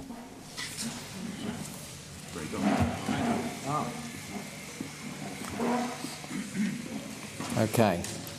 I am now going to declare the result of the Clacton constituency Member of Parliament. I, Ian Davidson, being the acting returning officer at the election for a Member of Parliament for the Clacton constituency on Thursday, the 4th of July, do hereby give notice that the number of votes recorded for each candidate at the said election is as follows. Bensilem Matthew, Liberal Democrats, 2016. Farage Nigel Paul, Reform UK, 21,235. Jameson Craig, Climate Party, 48. Mac Tony, Independent, 317. Osborne Natasha, Green Party, 1,935. Owusa Nepal Jovan, Labour Party, 7,448. Pat Anastu Tassos Heritage Party, 33. Pemberton Andrew, UKIP, No to Illegal Immigration, 116. Watling Giles Francis, the Conservative Party candidate, 12,820. The number of ballot papers rejected was 111. Well, in a matter of moments, two big headlines there for you tonight. Nigel Farage, at the 8th time of asking, becomes an MP representing Clacton in Essex as the leader of the Reform UK party, just moments after Jeremy Corbyn beat Keir Starmer's Labour in Islington. But Nigel Farage, whose party, Reform UK, of course, following in the footsteps of UKIP, then the Brexit Party, now Reform, and now in Parliament. And I have to say, fellow candidates, it's been a well-run, well-fought and remarkably clean election battle. I think we'd all agree on that, and thank you for your services. I promise that I will do my absolute best as a Member of Parliament. I had 20 years as an MEP, but it's not quite the same link or same responsibility with constituents. I will do my absolute best to put Clacton on the map. I'll do my best to bring more tourists. I'll do my best to try and bring some private investment. It's over 30 years ago that I fought my first parliamentary by-election, and I fought lots of them over the years, and I've had big successes in European elections and perhaps less so under first past the post, which is a very demanding, very, very demanding problem for smaller parties. I will say this, it's 4 weeks and 3 days since I decided to come out of retirement and throw my hat in the ring. I think what Reform UK has achieved in those just few short weeks is truly extraordinary. Given that we had no money, no branch structure, virtually nothing across the country, we are going to come second in hundreds of constituencies. How many seats we're going to win, I don't know. But to have done this in such a short space of time says something very fundamental is happening. It's not just disappointment with the Conservative Party. There is a massive gap on the centre-right of British politics, and my job is to fill it. And that's exactly what I'm going to do. But it's not just what we do in Parliament as a national party that matters. It's what we do out round the country. Getting 5,000 people in that room in Birmingham last week, the energy, the optimism, the enthusiasm, the belief that Westminster is just completely out of touch with ordinary people says to me that my plan is to build a mass national movement over the course of the next few years and hopefully be big enough to challenge the general election properly in 2029. What is interesting is there's no enthusiasm for Labour, there's no enthusiasm for Starmer whatsoever. In fact, about half of the vote is simply an anti-Conservative vote. This Labour government will be in trouble very, very quickly. We will now be targeting Labour votes. We're coming for Labour, be in no doubt about that. I want to thank the team that have helped me do this over the last few weeks, my fellow candidates for behaving as impeccably as they have. Believe me, folks, this is just the first step of something that is going to stun all of you. Thank you very much. The first steps of something that's going to stun all of you. Nigel Farage with a thumping win there in Clacton. He's been trying for a long time to become an MP. He's finally done it. He plans to build a mass national movement. He's been saying that for a while, but he's made it clear that he's targeting Labour. He's coming after Labour.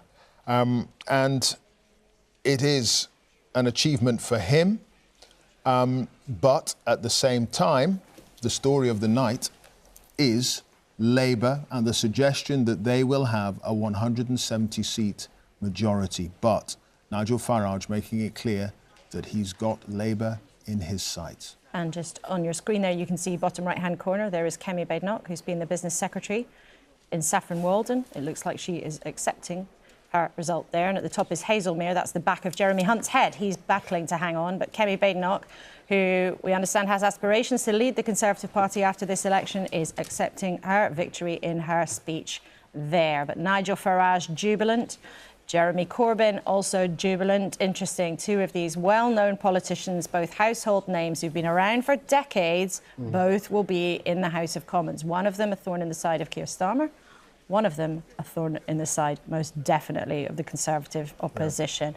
Chris, just a brief thought from you on these two big headlines. It might be the middle of the night, but in this sort of night of 1,000 stories, we've just had two really big ones, haven't we, in the context of the last couple of minutes. Two huge characters, as you were saying, in Nigel Farage. After all of those attempts to get to Westminster that ended in failure, he'll now be there. And however many other Reform MPs there are, my goodness, we'll hear plenty from him. I suspect the kind of pulpit of the House of Commons will be one that will work well for him in terms of never knowingly walks past the microphone, even outside the House of Well, Commons. indeed. So having that stage, if you like, of the House of Commons, I think will be very significant. And then, yes, Jeremy Corbyn, the man who led Labour into the last general election, managing to defeat them and defeat them comfortably Chris, in Islington.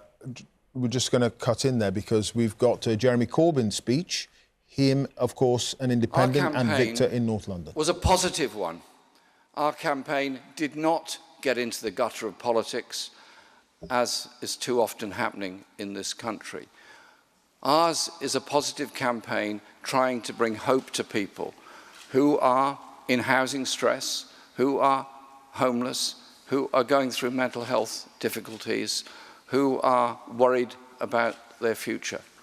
And the political system has to produce answers to those concerns and those worries. Demonising refugees, demonising people from other countries won't solve those problems. The only way we solve the problems of our community is by uniting our communities. And our campaign was utterly determined to bring that degree of unity to it. And so this result is, to me, a resounding message from the people of Islington North that they want something different, they want something better, and in the new government that's coming in, they're looking for an end to things like the two-child benefit policy cap.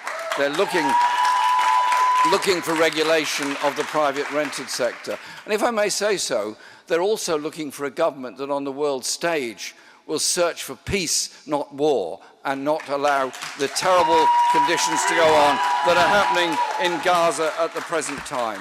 So this was a grassroots campaign that isn't going to disappear, isn't going to go away. It's brought together people from all walks of life, from all ethnic communities, from all languages and all ages, in a determination to get something better in our society.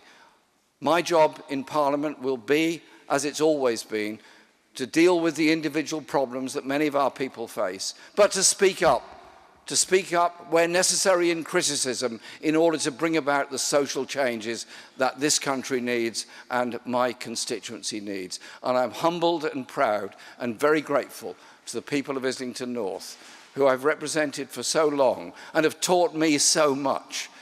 I owe my life and my learning and my abilities entirely to the people of Islington North. This victory is a dedication to them, and steadfastness in the face of opposition, steadfastness in the face of abuse. We have shown what kinder, gentler, more sensible, more inclusive politics can bring about. I couldn't be more proud of my constituency than I am tonight. I'm proud of our team that brought this result. Thank you very much, Islington North, for the result that we've achieved tonight. Thank you. Jeremy Corbyn, his voice cracking there towards the end, seen by many as a very good local constituency MP, and that probably helped carry the day against the official Labour candidate there, and Jeremy Corbyn winning that seat with a thumping majority. Well, who'd have thought in 2019, as he crashed to defeat, that in actual fact he would have fought his seat as an independent and would have managed to take it off the Labour Party. But look, it is about 3:30 in the morning now. We're getting to the point of the night we are really being able to update our initial numbers. Let's go to Jeremy, the other Jeremy Vine, not Jeremy Corbyn. Jeremy, we are making some new calculations. Can you take us through them, please? Yeah, so we had our exit poll. We now have some real results. We put the two together. These aren't quite the numbers we started with, but they're close. Let's just see, first of all, of course, Labour moving to the government benches from the opposition benches. We're forecasting now 405 Labour MPs, so they will have gone up from the last election when Mr Corbyn was their leader by 204 seats. So 405. They'll be a bit squeezed in there on those benches, those MPs. It's quite close to Tony Blair's total in 1997 as well. let's have a look at the Conservatives now on the opposition benches with room to spread out. 154. Again, they got 165 in 97. So we're looking at something like this the Blair landslide all those years ago. 154 Conservative, a crushing defeat for them. Other parties now. Liberal Democrats, we're forecasting 56. Then we have SNP, actually 6 MPs, so that's a terrible night if that's the case. This is our forecast, remember. Plaid Cymru, a very good night, gaining 2 seats if you take boundary changes into account. So they started with 2 and they gained 2, go to 4 in Wales. Reform Party we have now on 4. Then we give Greens 2 seats under our forecast. And then finally we have others, and one of those would be the independent Jeremy Corbyn and the Northern Ireland parties as well. So because we don't have the forecasting in detail from Northern Ireland, we put them in with others. Over time, we'll see all the parties there take shape. But that's it. There we go. Labour 405. And I'll show you the majority here is a majority for Keir Starmer's party of 160.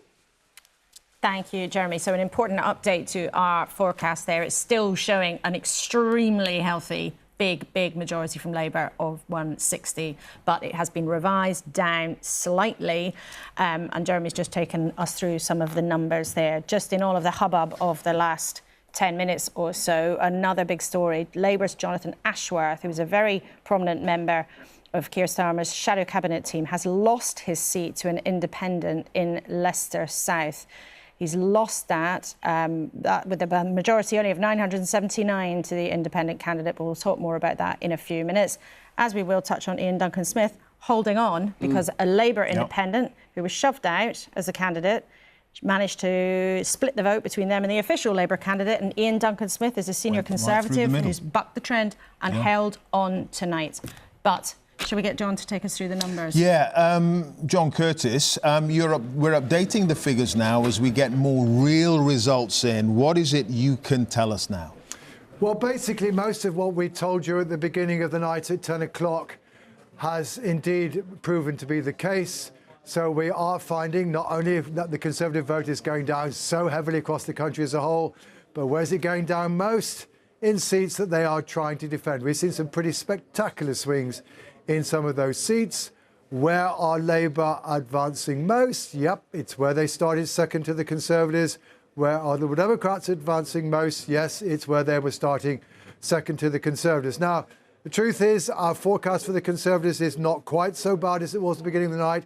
Then we were saying 131, now it's 154. Well, that's essentially because we're saying that the Democrats might not take quite so many seats off them. And you will have noticed that our number for Reform has now come down quite markedly. And that was one of the things that we said at the beginning of the night we were very uncertain about. That said, north of the border, where we were also nervous about suggesting the SNP might only win 8, well, actually, we've now dropped it down yet further, with more results to come. But so far, if anything, the swing from the SNP to Labour in Scotland has been rather greater than even we expected in the exit polls. So broadly speaking, the story we told you at 10 o'clock looks as though, unless the later results are spectacularly different, to be roughly where we're going to end up at the end of the night. Though, of course, the numbers won't be exactly there. So you're saying, John, that at the moment, a Labour majority is about 160? Correct.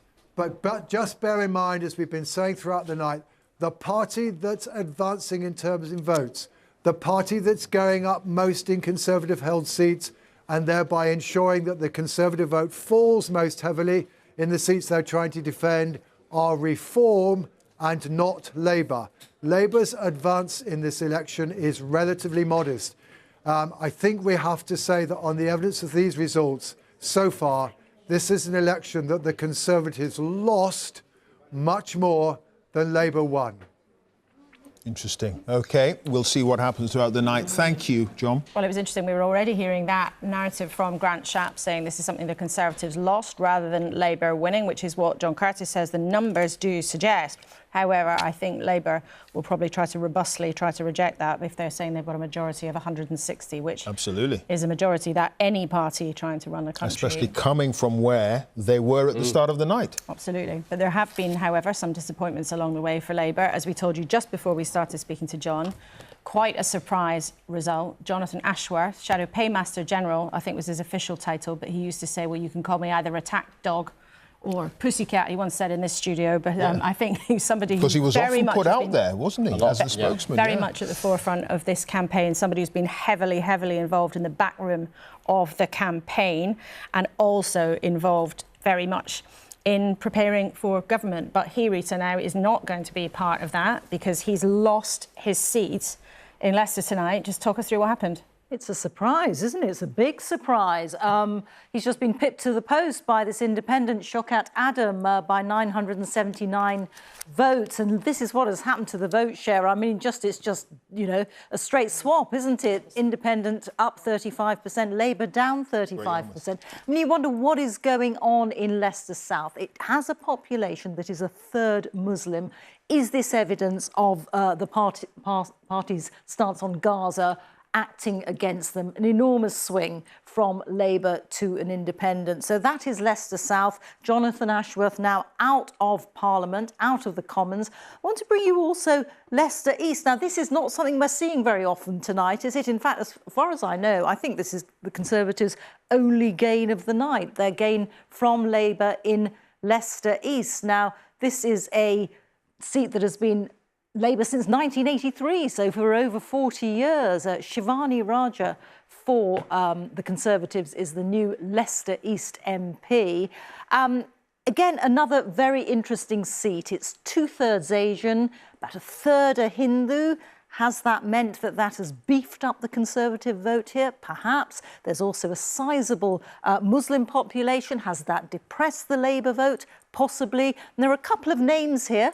Might as well just show you under Leicester East who will be familiar to you. Keith Vaz, Claudia Webb, both former Labour MPs here, both standing as independents. Anyway, that is a Conservative gain from Labour.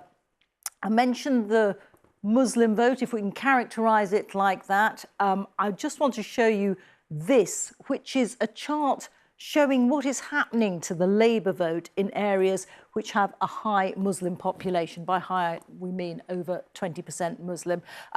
Overall in Great Britain, Labour vote up by 1 percentage point, but in significantly Muslim areas, Muslim constituencies, it's down by 19%. So that does make it feel as if their Gaza stance is having an effect on their vote. Just one other result to bring you, which is Alex Chalk, the Justice Secretary, another Cabinet Minister, losing his seat in Cheltenham, this time to the Liberal Democrats. And I'm just actually, while we're focusing on this, Alex Chalk being replaced by Max Wilkinson in the House of Commons. And I'm wondering if I can bring you one more result here on the screen. There we go, Great Yarmouth. This is a Reform gain from the Conservatives. So another Reform candidate now in Parliament. Rupert Lowe is now the MP for Great Yarmouth with a majority of a little bit under 1,500. And the vote share for the Conservatives, you can see plummeting there, down by 41%. We're seeing these huge swings away from the Conservatives.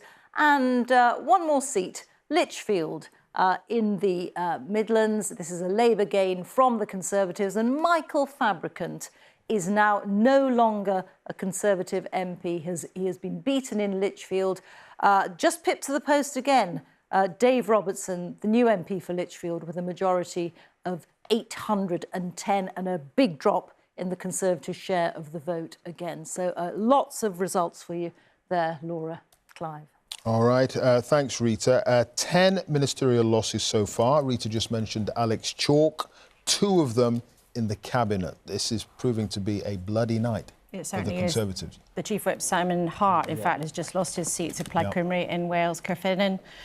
He was trying to hang on there, but there was a boundary change, but Simon Hart becomes the latest member of the Cabinet to lose his seat tonight. But just as we were talking to Rita in that short couple of minutes, she was going through her graphics. Labour has taken another 6 seats just in that short window. They've taken Clwyd North, Bassett Law, Lichfield, as Rita mentioned, Burnley, Thanet East, Milton Keynes. And so far tonight, they've taken another 10 seats in Scotland, which they will be delighted about. One of those victors is Douglas Alexander, who's heading back to Westminster. And he's heading to our screens right now. Thank you very much indeed for joining us. And congratulations on your victory as we commiserate people who are losing tonight.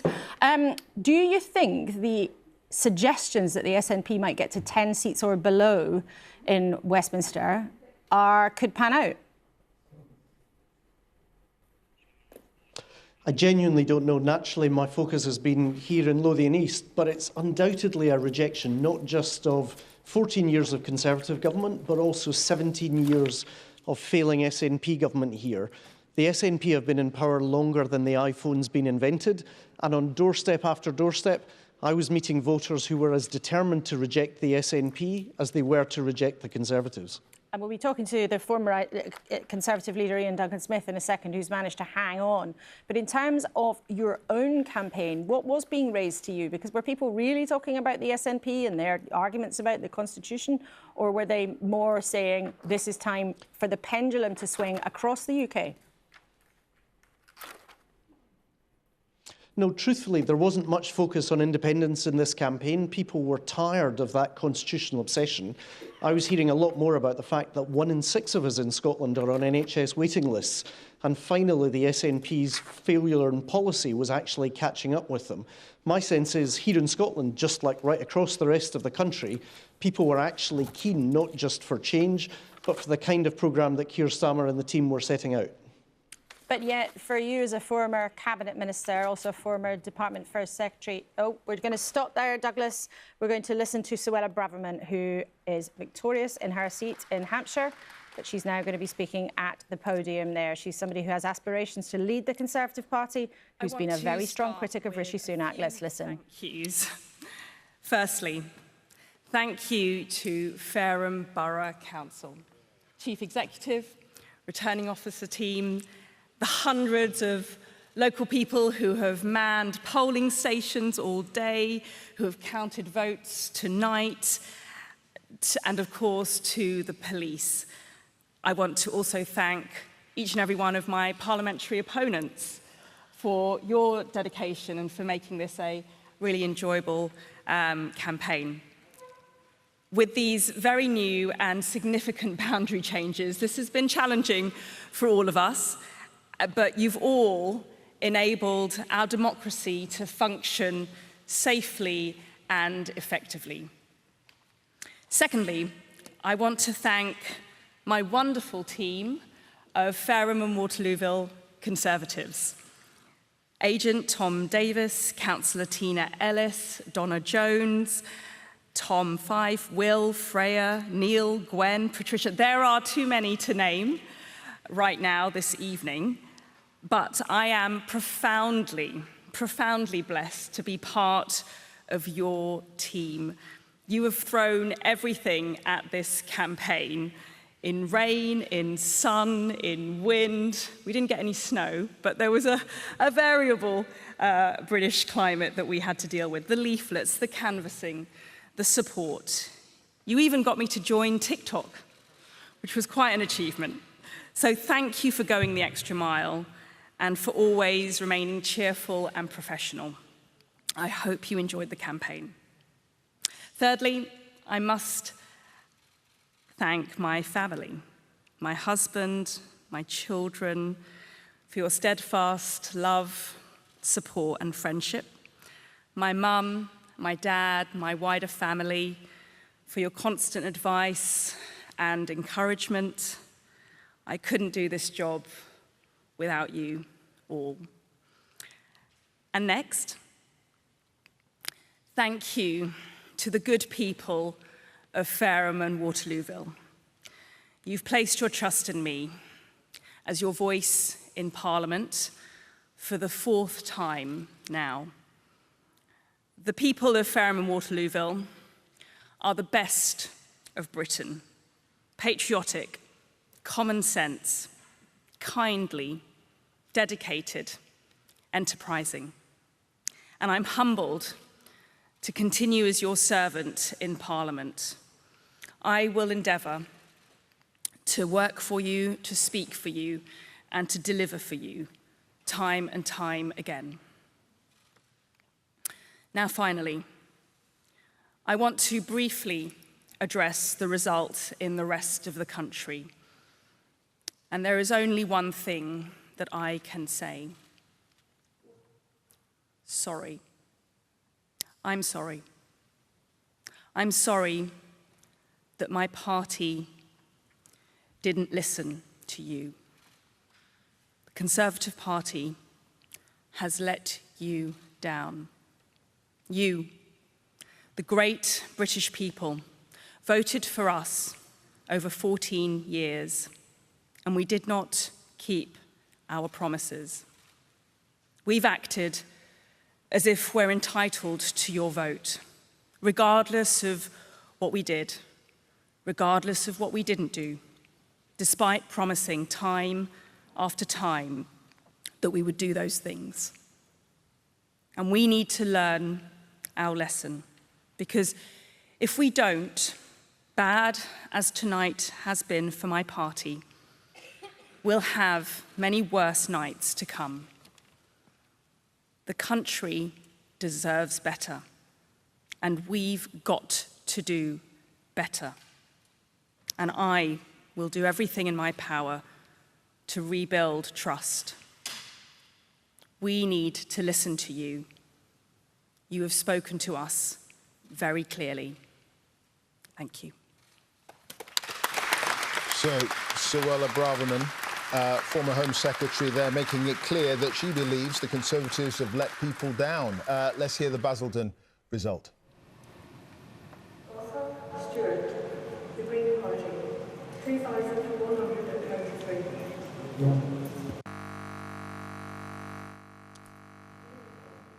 OK, dreadful sound there, Basildon. It's only up the road. I should just say that the Green Party have taken Bristol Central. They took the council in the local elections. They've taken Bristol Central, and we're now going to go to Ian Duncan-Smith. I think we're just lining him up. But while he's being lined up, Thangam Debonair, the Shadow Culture Secretary for Labour, loses her seat there. So let's now go to Ian Duncan-Smith. Chingford, hello to you. Thanks for being with us, and sorry to keep you waiting. You were successful, no question about that, but you needed the help of an independent candidate splitting the vote in order to get through. No, I don't think I needed anybody. As far as I was concerned, I fought a very good campaign, and we did enough to win. Had we been fighting one single Labour candidate, as I have done 3 times on the trot now in a marginal seat, which everybody said I would not hold. And by the way, your own exit poll said they had 99% likelihood of victory. Well, they didn't win. So all I would say to you is the election is the one in front of you. I fight that, and I make a habit of winning them. OK. What about the overall performance of the Conservative Party tonight? How do you address that? Well, it's dreadful. There's no way of dressing that up at all. At 25%, I got 40% of the electorate, which is both more than Labour getting, and the Tories are at 25%, which is terrible. The fact that we are taking a battering, we're going to have to get together again and figure out what it is that we've done wrong. And we're going to have to earn the right to actually comment on what the Labour government will do. And I'm sure a Labour government with this large majority will very quickly start to begin to show elements of arrogance and of determination to have their way. And these are moments when you need opposition to be able to point that out and to be on the side of the public and those who they damage. So at the moment, it's all about the Labour Party. But there will be a moment, there will be a time when people will want to know what the critique of that government is and who's going to stand up to it, rather than it becoming a kind of a very powerful unit that just doesn't have any criticism.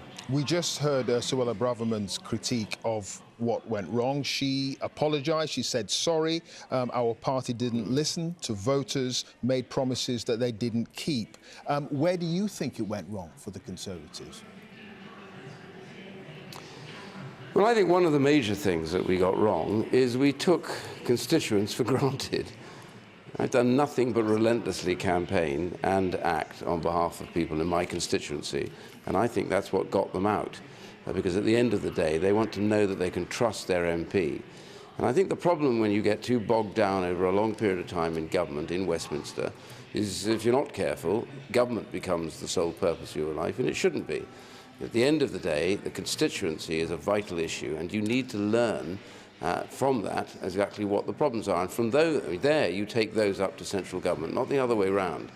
And my worry is, in too many seats that we have been defending, we have rather lost touch with the public that we are meant to be defending on everyday issues. And here we have real issues, because I've got a Labour council, I've got a Labour mayor, and now looks like a Labour government. So they need somebody to fight for them, and that's the point. First of all, be a good constituency MP. Second, be a good Westminster MP, not the other way round. OK. Ian Duncan-Smith, thank you. Ian Duncan-Smith, the man who knows a few things about being the leader of the opposition.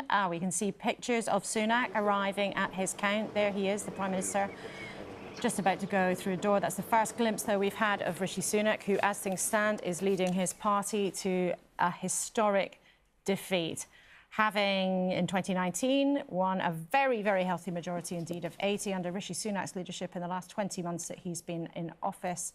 He has completely found it impossible to turn things round after the significant drops under Liz Truss and drops under Boris Johnson's leadership. Rishi Sunak has not been able to turn that round, and after nearly 2 years in office and his decision to call an election this summer rather than wait for the autumn, he has found that it may turn out to be one of the worst political mistakes of all time. We're just staying on those pictures because that is Rishi Sunak's count.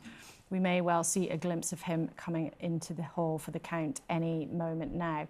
Just as we stay on those pictures, because we don't want to cut away, Chris, for Rishi Sunak's team, do you think the assumption, acceptance, decision perhaps already is that he'll have no choice but to resign? There's been a live conversation going on, not just about that particular question, but then the time frame that is attached to it. So, does he announce his resignation and sort of disappear rather rapidly, which on a human level might be tempting after a big defeat, or does he say that he will, but then set a time frame on it some distance down the track, maybe a couple of months, to give the party a chance to reflect prior to a leadership race? That was the model adopted by Michael Howard after 2005, which led to the election of David Cameron as Conservative leader. Is he tempted by that same approach? I asked him this very question just the other day, and there was just the mildest hint in his answer that that might be the case, but we shall see. OK, well, if we have a glimpse of him, we'll get you those pictures as soon as possible. But while we wait, one of the problems that he's been up against is the appeal to many people of the Reform Party. Nigel Farage is on his way to Westminster. Let's see what's happened in Boston and Sayers Skegness on the East Coast, where his colleague Richard Tice was standing. For the Boston and Skegness parliamentary constituency, do hereby declare that the votes recorded for each candidate as follows. Dickerson David, English Democrats, deport all illegal immigrants, 518. Forbert Alexandra, Labour Party, 7,629. Gilbert Michael William, Blue Revolution for People Not Parties, 397. Lloyd Richard Gordon, Liberal Democrats, 1,375. Moore Christopher Michael, the Green Party, 1,506. Tice Richard, Reform UK, 15,520. Warman Matthew Robert, the Conservative Party candidate, 13,510. The number of ballot papers rejected was as follows.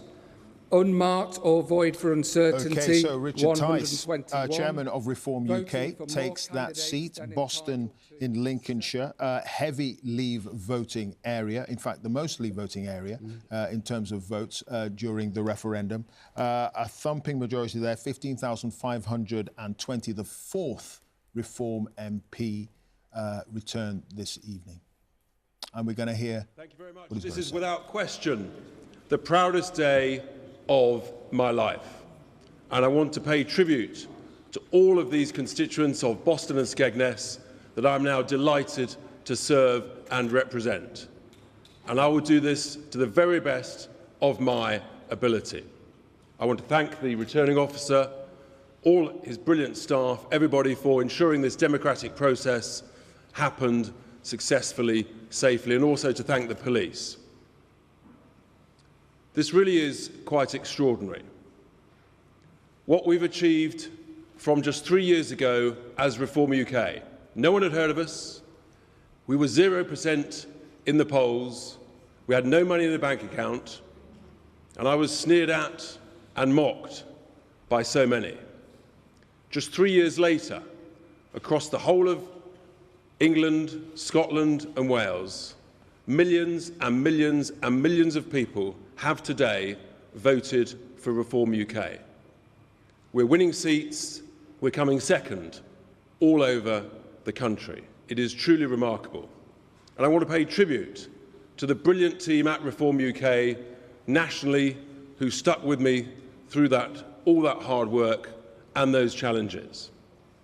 But also here on this campaign, I want to pay a massive, massive tribute to my team led by the brilliant Ryan, Natalie and so many others. They know who they are. A massive thanks to all of them. I must also, of course, thank my wonderful partner, Isabel, for her support, encouragement. OK, we're going to pull away from Richard Tice in Boston. We're going to go to Portsmouth, Penny Mordaunt's seat there. Portsmouth North. She's smiling. What does that suggest? A tight seat there. And the Leader of the Commons hoping to hang on to her seat. We should be getting the results any second now. All the candidates are on the stage there.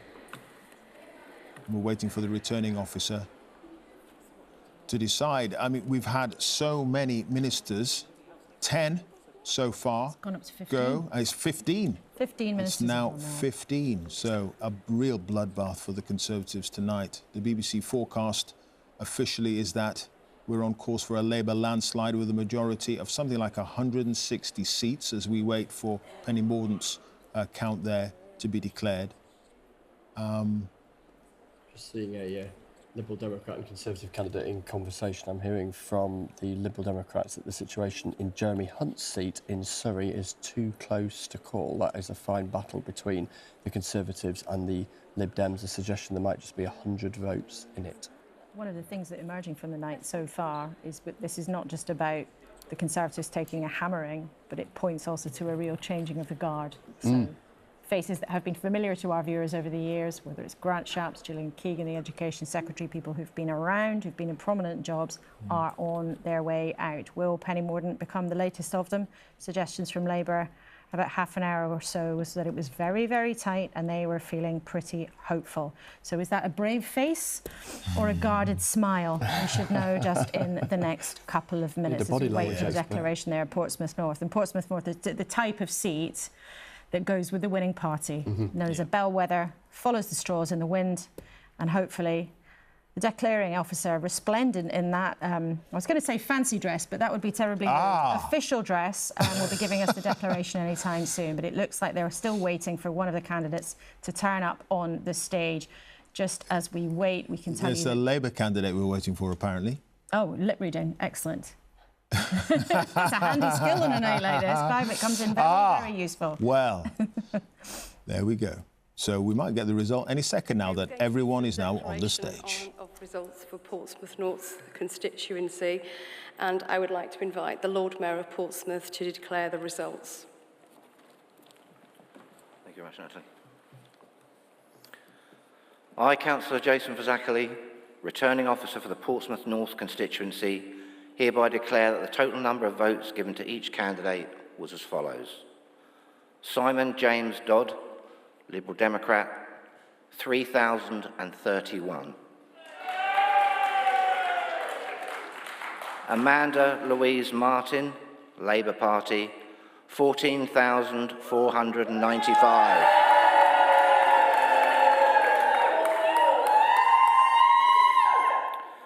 Penelope Mary Mordaunt, commonly known as Penny Mordaunt, the Conservative Party candidate, 13,715.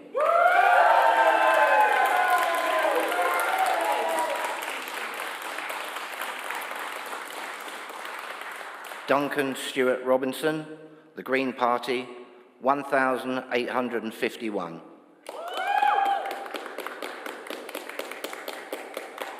Melvin Stewart Todd, Reform UK, 8,501.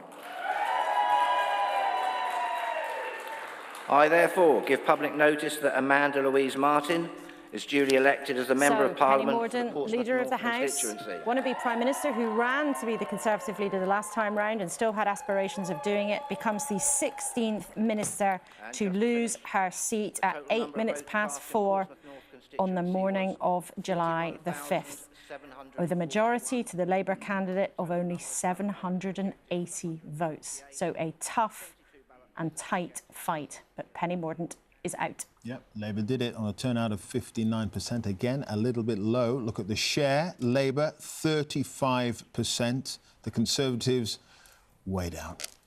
Minus 28. And look at Reform, up 20. And the swing from the Conservatives to Labour, a whopping 18%. Peter Mandelson, Penny Mordaunt losing her seat there. That is indicative of what we've been seeing throughout the evening so far, reflected in the exit poll, and now coming to pass. Well, it is a bloodbath, and it's a bloodbath brought about by the failure of the Conservative government in so many policy areas, and the anger felt by the electors, voters about that, but also as a result of the intervention of Reform UK. So there has been a sort of pincer action, policy failure, intervention by Reform, and a very, very strong Labour Party, transformed, changed by Keir Starmer, who have come through. I just say this about Penny Mordaunt.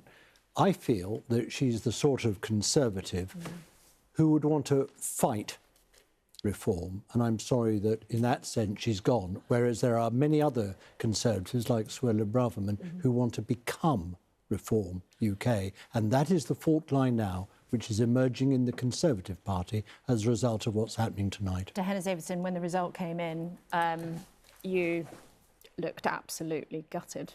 Yeah, it's safe to say that was not a weak response from me at hearing that Penny Mordaunt has lost her seat. I mean, I think she really does exemplify the best of the Conservative Party.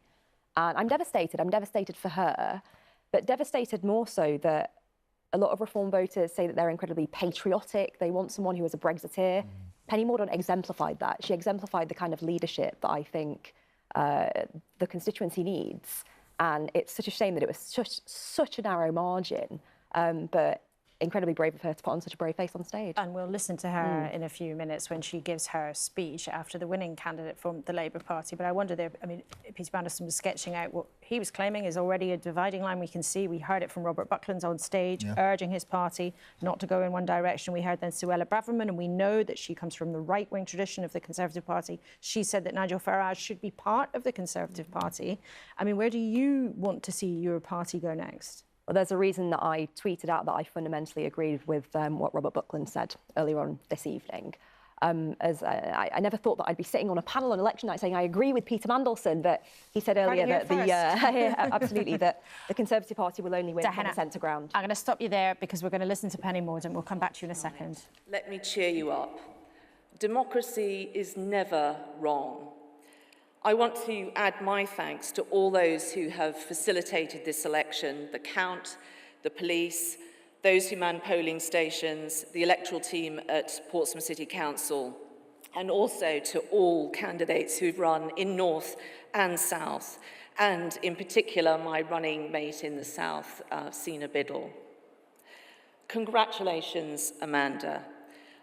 You have my assurance that I and my team will do everything we can to assist you in setting up your office and having a smooth transfer of our casework so that the people of Portsmouth have a good service throughout that period. Amanda, you will know that you are now working for the best employer ever. The people of Portsmouth are wonderful, hard-working, big-hearted, and anything that I ever achieved was made possible by them, and I thank them for the opportunities they have given me. I will never stop caring for these people or this place, and in all things I've been guided by them, their common sense, their determination, their ambitions and hopes, their pride in our city and our nation. Tonight, the Conservative Party has taken a battering because it failed to honour the trust that people had placed in it. You can speak all you like of security and freedom, but you can't have either if you are afraid. Afraid about the cost of living or accessing healthcare, or whether the responsibility you shoulder will be recognised and rewarded. That fear steals the future, and it only makes the present matter, and that is why we lost. Our renewal as a party and a country will not be achieved by us talking to an ever smaller slice of ourselves, but by being guided by the people of this country. And if we want again to be the natural party of government, then our values must be the people's. I've lost many good colleagues tonight, but I hope that, like me, they intend to carry on serving their communities with even stronger heart. Our country needs all of us. And finally, I want to thank my campaigners, my team here in Portsmouth, led by Rob New, my parliamentary team, those who supported me, including other political parties, particularly the independent group under George Madgwick, but also the thousands of activists across the country who, in the darkest of times, not of their making, fought like hell for what they believed in and a better future. I've never been prouder of you all. And now each of us has even more reason to fight on, so we must. Good luck to all of you, in particular Amanda, and thank you, Portsmouth. Penny Mordaunt there, seemingly, unsurprisingly perhaps, looking very upset, having fought very hard to keep her seat, but with a warning to her party very clearly. We must not, she said, talk to an ever smaller circle of ourselves. We must have the British people in mind. So clear frustration, one of the many Conservatives to have lost out, and lost out big. One of those big names, Therese Coffey, Simon Clarke, Johnny Mercer, other former ministers who have gone in the last few minutes, all three of them important results in their own. But Richard Holden, the party chair, and this may seem ironic to some Conservatives watching tonight, has managed to hold on in Essex, in Basildon and Billericay by 20 votes. Incredible. Some of the faces on the opposition benches when Parliament resumes in a couple of weeks after the King's speech, they're going to be unrecognisable. And some of the most familiar faces that we've been seeing, certainly over the last Parliament, are gone. Are gone. What a, as Peter Mandelson was suggesting a little bit earlier, what a bloodbath it's been for the Conservatives tonight, and what a success it has been, it seems, for Labour. Thank you very much indeed for being with us. Can I just say before I go, I'm very, very sorry that Jonathan Ashworth has lost in Leicester and that Thangam Debonair has lost in Bristol. They are two outstanding members of the Shadow Cabinet. They're not going to be lost to British politics. OK, well, Peter, thank you very much indeed for being with us. Let's refresh you on where the numbers have got to, because at this time of the night, things do come through very quickly. So on our Tower tally, the numbers have gone up quite significantly since we showed you last. Labour has gained an extra 108 seats. They've hit 234. The Tories are still under 50 seats. They've lost 119, but they are on 42. Very interesting, though, to look at the smaller parties. Reform there in the turquoise with 4 seats. The SNP also only on 4, having lost 20, although it's early in the night for the counts in Scotland. We should remember that. The Lib Dems have gained 22 seats so far. They're on 26. Plaid Cymru have gained 2. Oh, and look, see, it happens in real time. Labour gaining 2 seats right in front of your eyes. Before your very eyes. The Tories getting another one and another one. Well, we could just stay on that, but we've got plenty to do and to go around the country and hear from people on the ground. We do, and we didn't actually see on that rather moving graphic the Green tally, and they were successful. As Peter was talking about a little bit earlier, actually, Thangam Debonair, the Shadow Culture Minister, no longer the MP, Bristol Central, and the Greens, Carla Denyer. Rita has more details. That's it, yes, absolutely. I've got this up here for you, Clive. This is how Carla Denyer did it. She overturned a 16,000 Labour majority, and it means that Thangam Debonair, to Peter Mandelson's sorrow, is no longer in Parliament, and Bristol Central is a gain from Labour. This was their top target, and they've done it on a swing from Labour to Green of 28%. I'm going to whip through a few other results for you because they're coming thick and fast, as Clive and Laura have been saying. Suffolk Coastal, this is a Labour gain from the Conservatives, and the Conservative MP was Therese Coffey, who you'll remember was briefly Deputy Prime Minister in the days of Liz Truss. So Therese Coffey is out, and there is a new Labour MP now for Suffolk Coastal. I want to bring you another result. Plymouth Moorview, this is a Labour gain from Conservative, and Johnny Mercer, the Veterans Minister, I think Laura mentioned that he was out, another of the many names, the many senior Conservative names who are now out of Parliament, replaced by Fred Thomas as Labour MP for Plymouth Moorview. I want to show you some of the people, the big names who have lost their seats that we brought you through during the course of the evening. Grant Shapps in Welwyn Hatfield has lost his seat, Defence Minister, of course. Alex Chalk, Justice Secretary, has lost his seat to the Lib Dems in Cheltenham. And Gillian Keegan, this came through just a short while ago, has lost her seat in Chichester. Gillian Keegan, the Education Secretary, and this is a Labour gain from the Conservatives. So how the political map is being redrawn tonight. And I just want to show you one more thing, which is what we're calling our horse race to number 10. And the closer that each of these gentlemen get to the door, show you how likely they are to be walking through. And you can see that Sir Keir Starmer is considerably closer than Rishi Sunak. We'll keep updating that for you. Laura, live. Rita, thank you. The winning post, 326 seats, of course. Labour are heading there pretty quickly. And we've got, what, more than half of the seats declared so far. So there's still quite a way to go. Yeah, 328 gone, 304 to go. So we're more than 50% there. And at this point of the night, things happen quite fast. Let's check in on one part of the country where there's been very important things happening. We've talked about Scotland. Let's look at the state of the parties there. Now, Labour is well on their way. They've gained 20 seats in Scotland so far. They'll be delighted at that. The SNP has lost 21 seats. They're down on 4. So at the beginning of the night, the exit poll that put the SNP way, way down seems like it might be well out of line with reality. However, as the results come in, looks like that might be where they end up. So let's talk about that with Alex Salmond, of course, former SNP leader, former First Minister, now leader of the Alba Party, an alternative independence group. Welcome to you. What's gone wrong?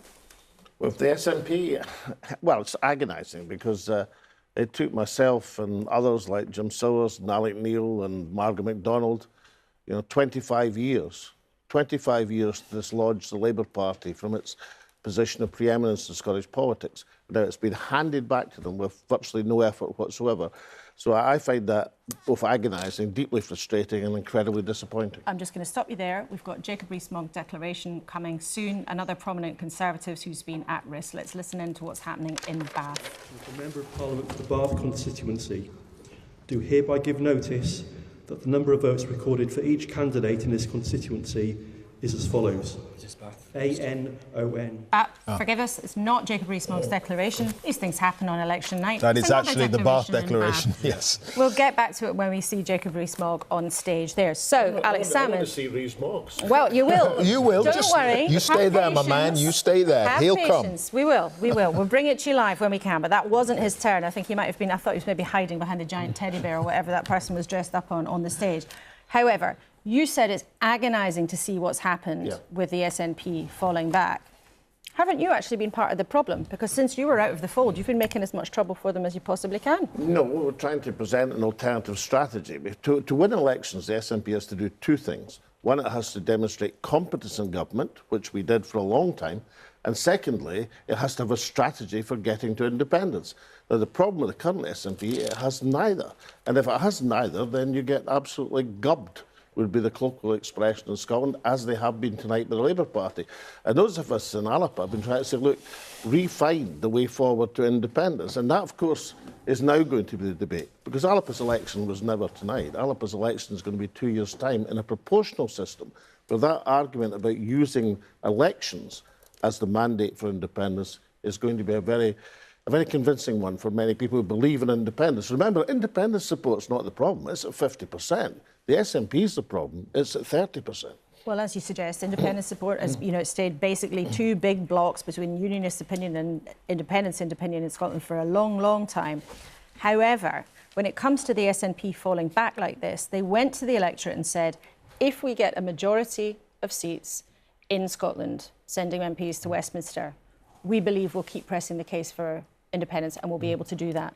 Do you think tonight, if they are, as they appear they're going to be, not the biggest party in Scotland, that has gone? That argument has gone, their mandate will have disappeared? Well, yes, of course it is, but they didn't fight this election in independence. They Well, it was page one, line one yes, of the I know. manifesto. They fought this election on opposing austerity, which of course is a noble aim. But it's not something that people in Scotland thought they could deliver or could do, and therefore they weren't going to vote for it. But why vote to oppose austerity when you can vote Labour to get rid of the Conservatives? It was a daft strategic thing to do.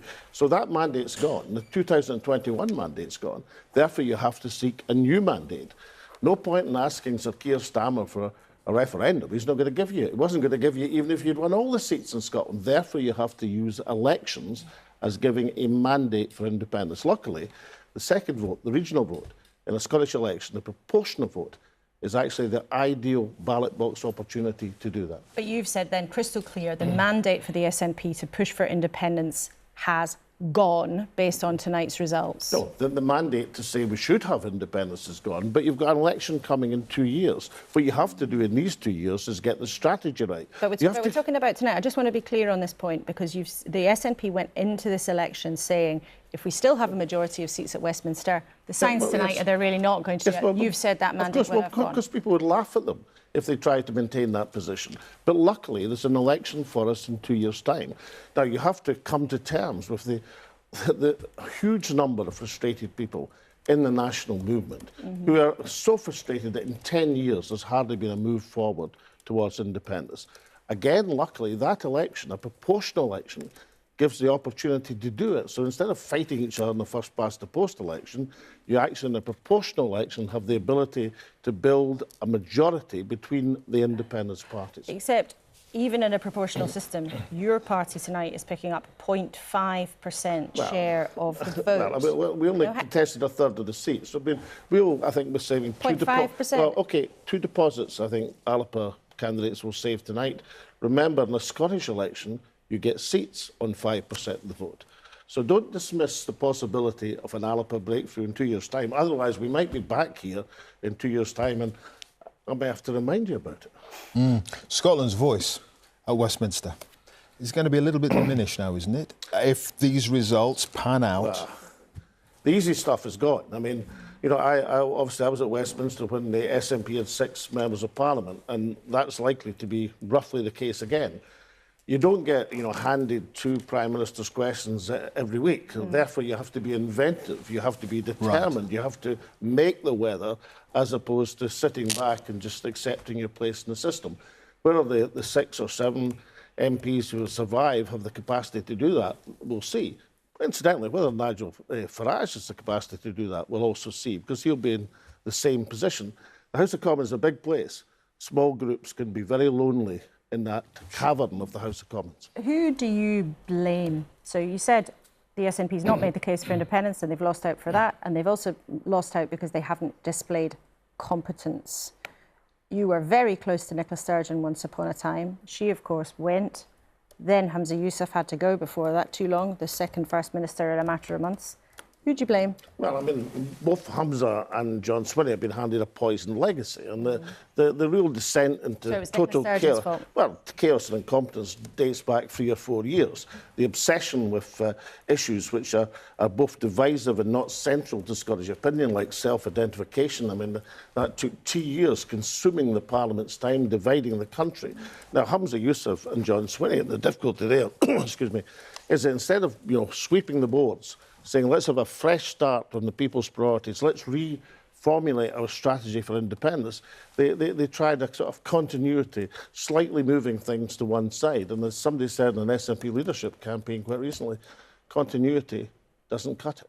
OK, Alex Salmond, leader of the Alba Party, former First Minister and former leader of the SNP. Thank you very much indeed. We're going to show you what we think is going to be happening with the BBC forecast, which is a Labour landslide. And that's what we're suggesting. Labour on 410 seats.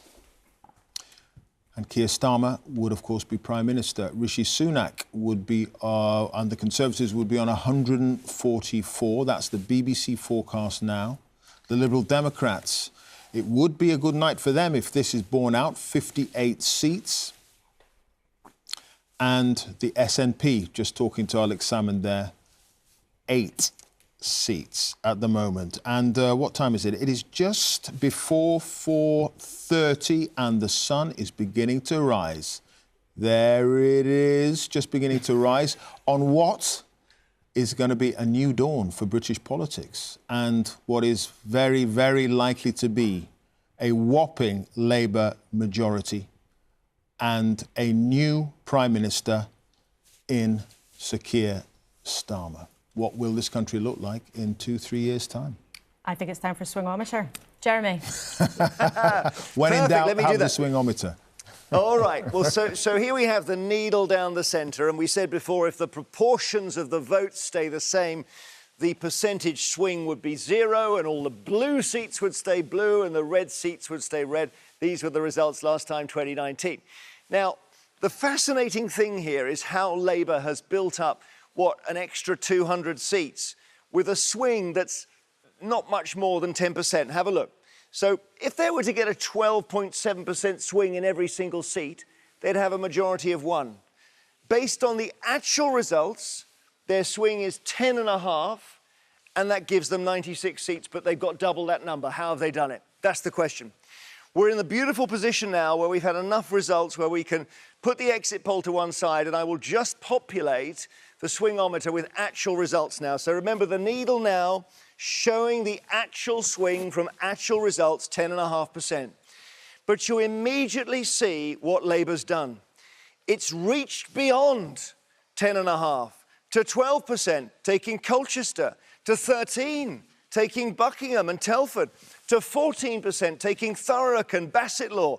It's got a swing of 15% in Nuneaton, classic bellwether constituency, Folkestone and Hythe. So it's gone beyond its average swing in the places where it needs to, and it doesn't even stop there. Let's roll it round a bit further. Let's have a look here. So 16, 17% gives them Gravesham. Gravesham 199 on Labour's target list. Harlow, South Derbyshire, 18%. Amber Valley on 19%.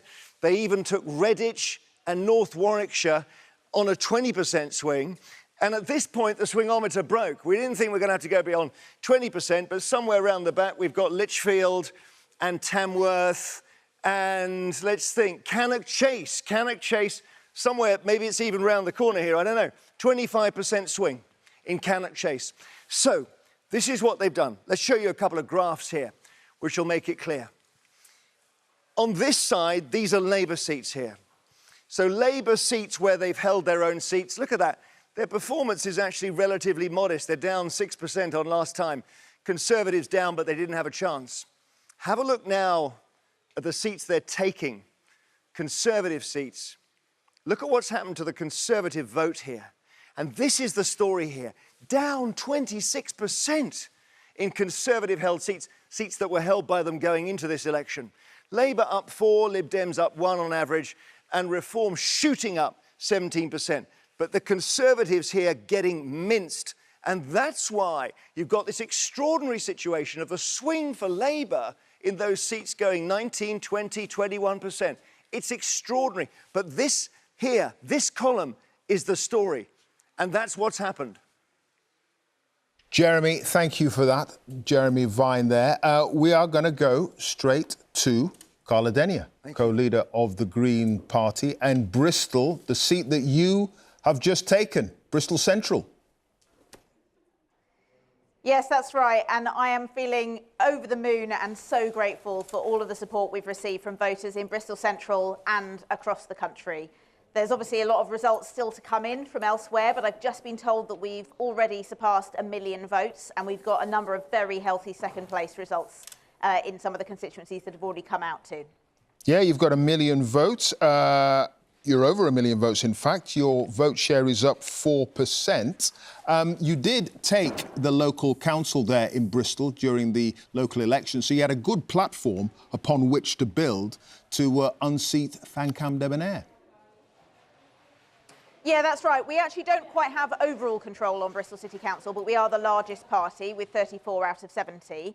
And in the constituency, my constituency, I guess I can call it now, of Bristol Central, we got all 14 out of the 14 Green councillors elected this May. So it was a clear sign that the voters of Bristol Central wanted to see more Green politicians elected.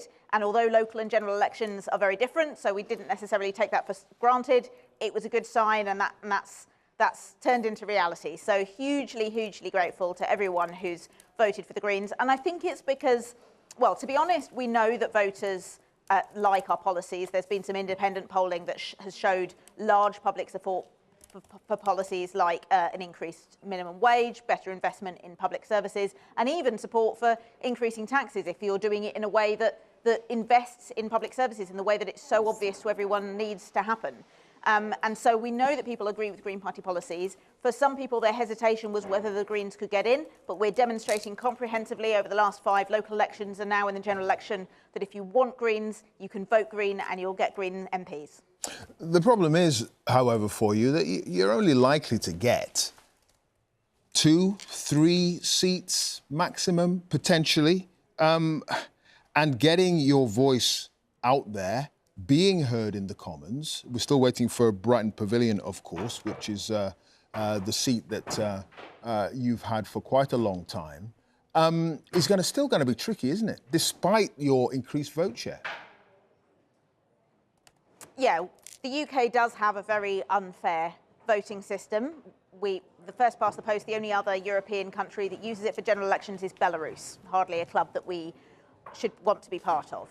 However, the Greens have been succeeding even under this unfair voting system in local elections, as I said, increasing our number of councillors nearly 5-fold over the last 5 local elections. And so we went into this election with an ambitious but realistic target to quadruple our number of MPs. Now, we stood parliamentary candidates right across the country, 574 across England and Wales, which is more than the Conservative Party even. But being realistic that we are a small, albeit rapidly growing party, we targeted our campaigning resources in the 4 constituencies where we had a good chance of winning. So I am going to be eagerly watching the results come in from those other targets to see how we do. We have had at least a couple of polls predicting a Green win in each of those, but of course the poll that matters is the one that happened yesterday. The voters have spoken. We now just have to wait a few minutes or hours longer to find out exactly what it was they said. But we've certainly seen a huge upswell of support. We've got record-breaking numbers of candidates, record-breaking vote share, and I think this is a direction of travel for the Greens from now on. All right, well, we know what the voters said in Bristol Central. Congratulations, Carla Denny there. Let's Thank go you. straight to a declaration at the Chancellor's seat. Jeremy Hunt, Godalming and Ash. He's been the MP for that part of Surrey for many years. He's fought incredibly hard to stay on, including spending huge amounts of his own money, campaigning very hard locally, almost being absent from the national campaign. He's a 10,000 majority. There have been some changes in the boundaries in that seat, but he went into it with a 10,000 majority. But the Conservatives, for a long time, have been very, very nervous about Jeremy Hunt losing his seat. It's in Hazelmere where the count is, but the constituency is Godalming and Ash, and you can just see the returning officer there potentially making history, being the first Chancellor to lose his seat. But let's listen in. Oh, his microphone isn't on, so Chris Mason's microphone's on. Chris, looking at all these big Tory names going tonight, you can see Jeremy Hunt looking pretty ashen-faced, and remind viewers that the candidates know the results by this point. They get told quietly in a corner before they go on stage, which is why we watch their body language so closely. They do, which is, why we find ourselves staring at a screen, trying to read their respective body language. And here it comes. Oh, we're interrupting Jeremy Hunt because it's the Prime Minister's declaration. So we'll keep an eye on Jeremy Hunt. We'll bring you that result as soon as we have it. But there's Rishi Sunak on stage. Now, it would be extraordinary, and the first time in history, if he were to lose his seat. It's an incredibly safe seat, Richmond, in a beautiful part of North Yorkshire. It doesn't seem likely that that will happen, and yet he must have on his mind parts of the country well beyond his constituency, because as things Good morning, stand, he's everybody. leading his Conservatives Can I get your to their attention, worst please? defeat I, for Barry many Carr, decades. being the Deputy Acting Returning Officer for the election of a Member of Parliament for the Richmond and Northallerton constituency held yesterday, Thursday the 4th of July 2024, do hereby give notice that the number of valid ballot papers for each candidate was as follows. Jason Barnett, Independent, 27. Daniel George Callaghan, Liberal Democrats, 4,322. Angela Eileen Campion, commonly known as Angie Campion, Independent, 33. Louise Ann Dickens, Workers' Party of Britain, 90. Kevin Foster, the Green Party, 2,058. Rio Sebastian Justin Goldhammer, commonly known as Rio Goldhammer, Yorkshire Party, 132. Jonathan David Harvey, commonly known as Count Binface Party, 308. Graham Nichols, commonly known as Sir Archibald Stanton, the official Monster Raving Loony Party, 99. Nicholas Omolana, commonly known as Nico Omolana, 160.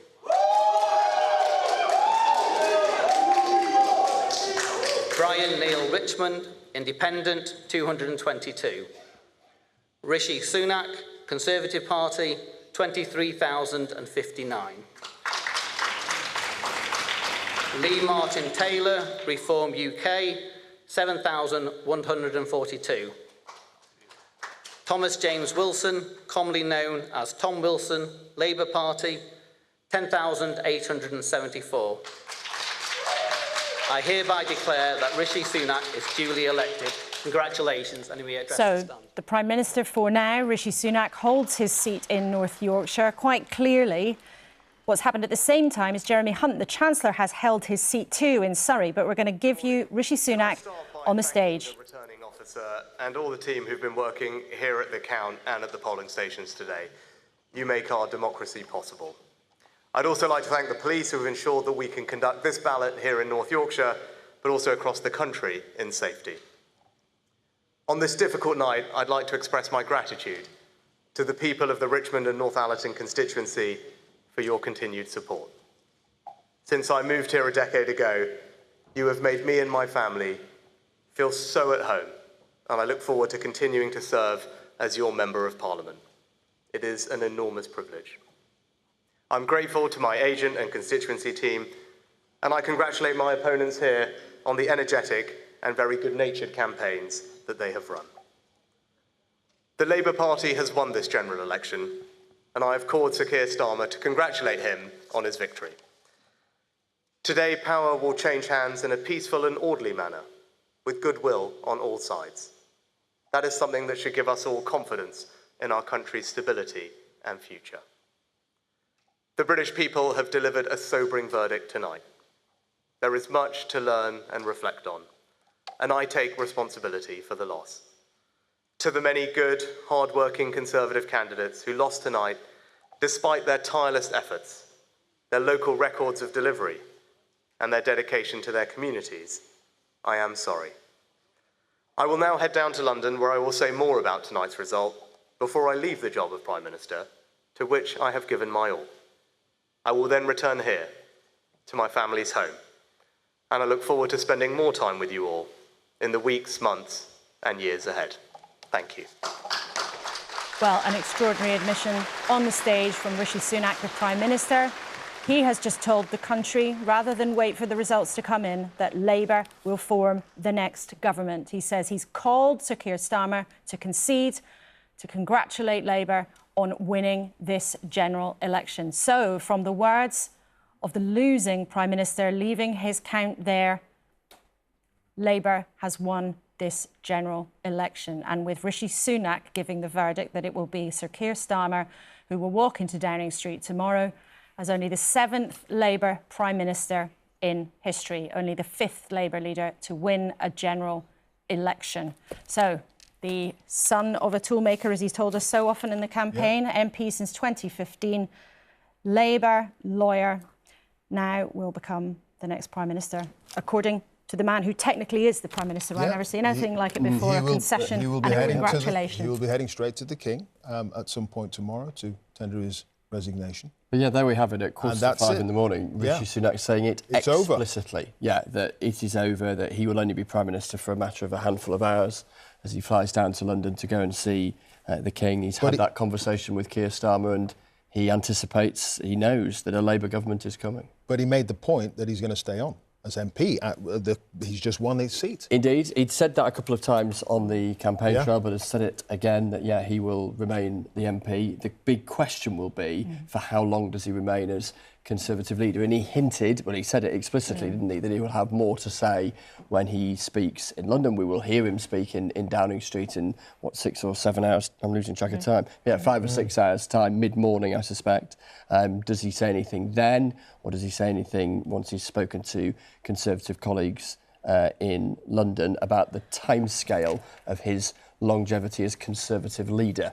As the party begins this process that we've heard in the last few hours. But it is an extraordinary thing. We just should underline to people, to everybody watching, it is an extraordinary thing to see the Prime Minister having just won his seat. The results aren't even in. We have only had 413 results declared.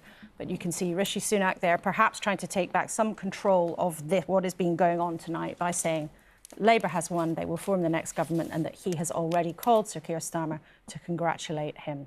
So, Rishi Sunak, ironic, isn't it, on the losing side, calling the result to the country. The winning post isn't that far away, though, frankly. I mean, we've got the tally there. Labour, 301 seats. Yeah. They only need 326. But it's an extraordinary thing. Remember the same moment with Theresa May, who looked so broken. Yeah. She only lost her majority. She didn't lose the election overall in 2017. But still, an extraordinary sight to see Rishi Sunak calling it to the country, saying that Keir Starmer, and not him, will be in Downing Street tomorrow. And his Chancellor is still an MP.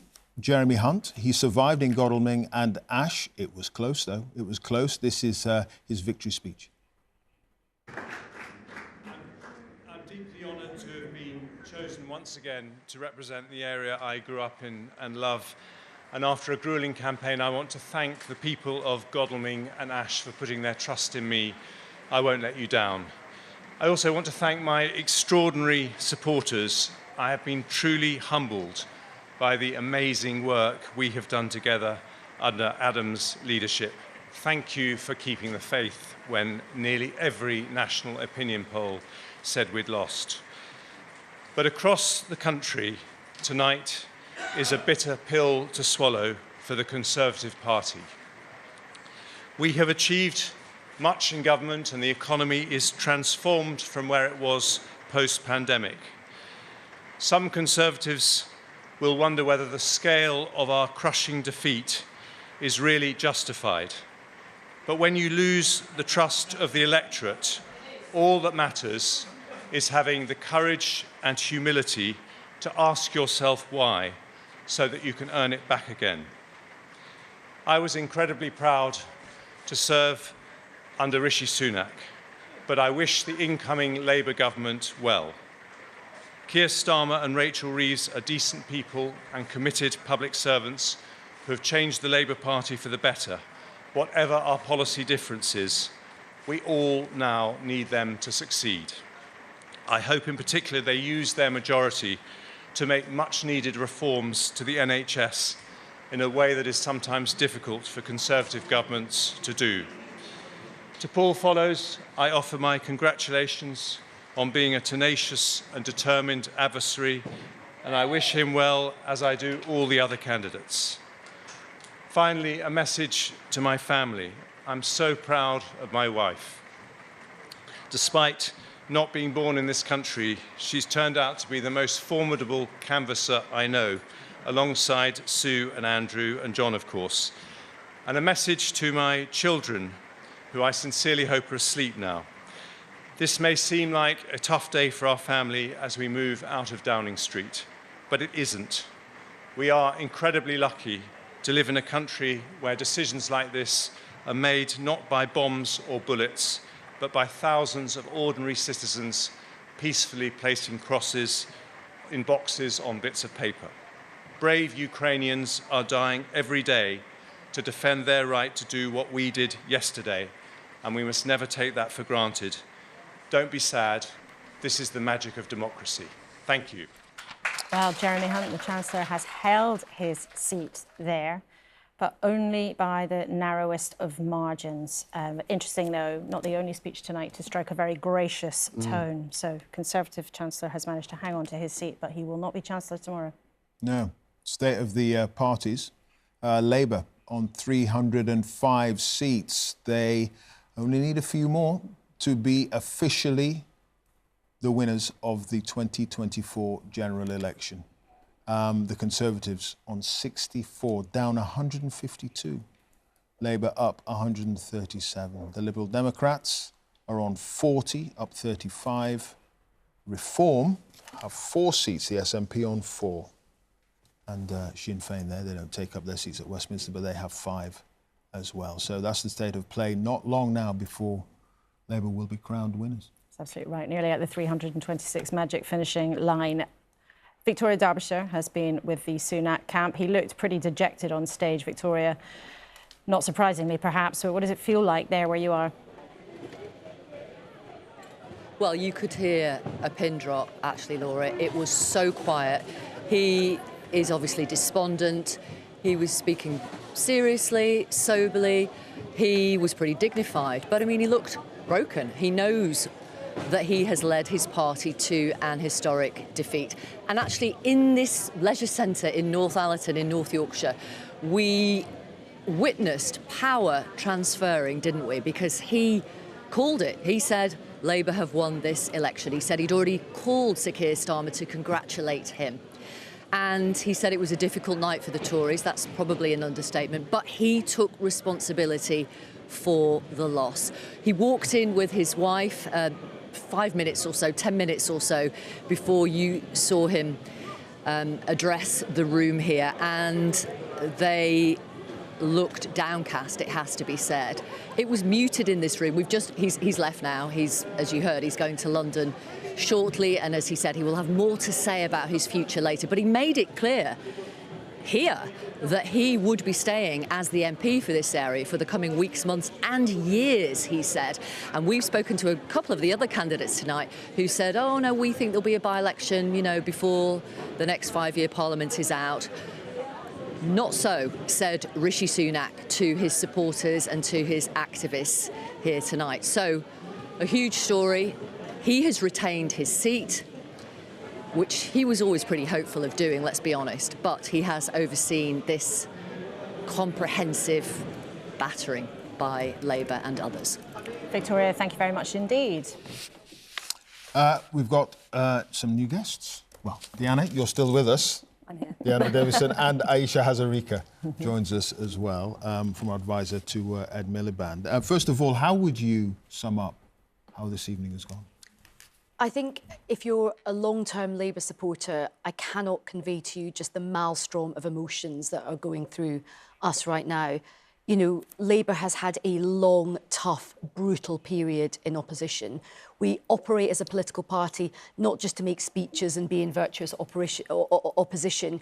You're in politics to win power. So it's been a really, really tough 14 years for us. And tonight, particularly as I'm speaking to you now, just hearing that moment from Rishi Sunak, to be on the precipice of being in power again is so overwhelming. And I just pay tribute to the incredible job that Keir Starmer has done, because this party was smashed to pieces back in 2019. I mean, people like me thought we wouldn't be back in the game for another 8, 10 years. So for me, the big story, and I understand there's lots of excitement about reform and other things, but for me, the absolute big story for tonight is a historic win for Labour, a historic win for Keir Starmer, and change is coming to this country after 14 years, in my view, of economic, political and moral vandalism.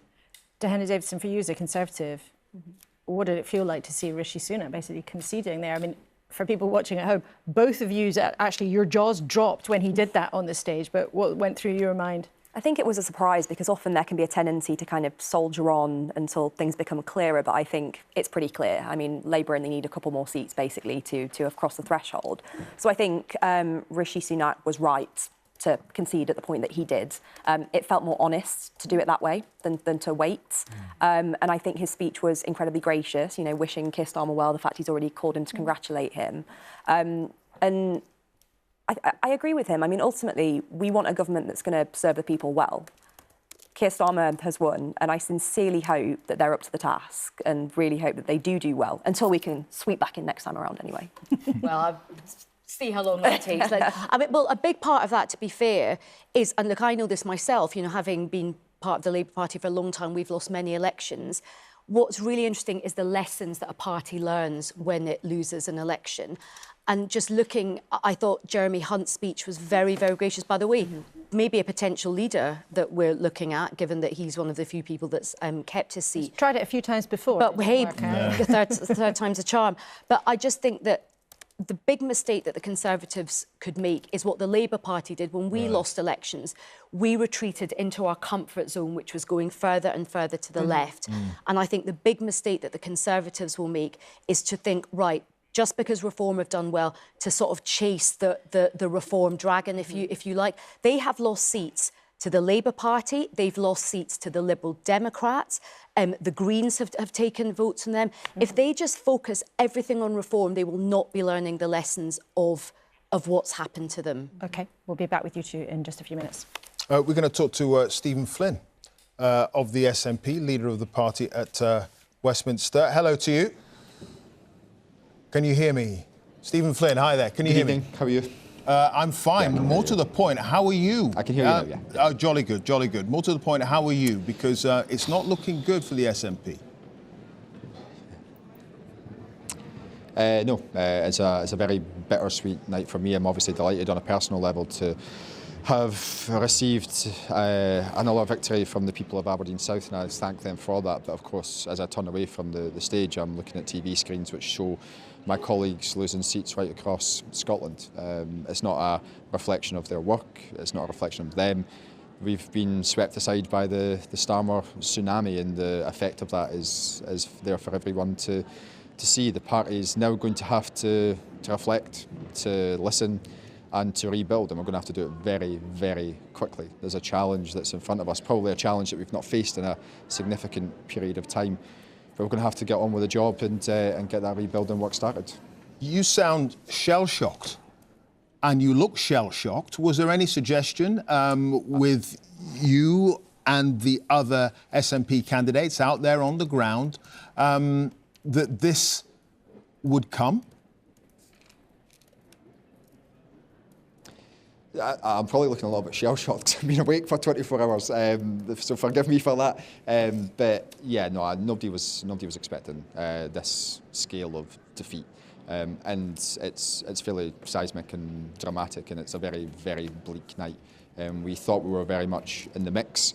We knew we were going to face a huge challenge in the central belt, but of course that's been less of a challenge and in many respects more of a thumping. And we have to accept that and respect that. And that's got to be the starting point. We know that we can't compete with who's going to be Prime Minister, but we should be able to compete on who's best placed to stand up for Scotland's interests in Westminster. And the public have decided that's not us on this occasion.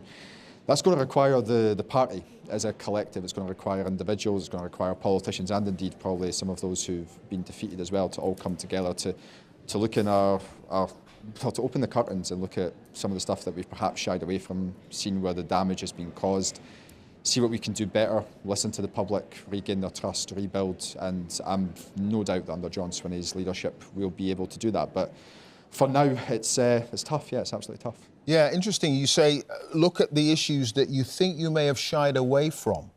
What do you mean by that? Is that perhaps focusing too much on the cause of independence and not dealing with the bread and butter issues that a lot of people in Scotland are having to deal with? Do you think that's part of the problem here?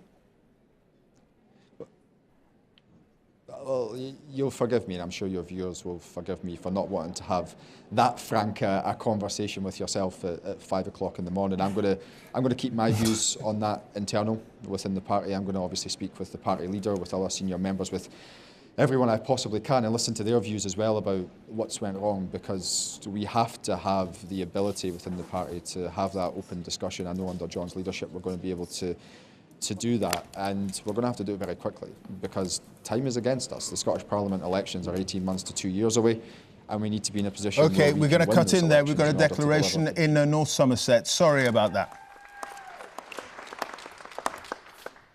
Jacob William Rees-Mogg, Conservative Party candidate, 15,420.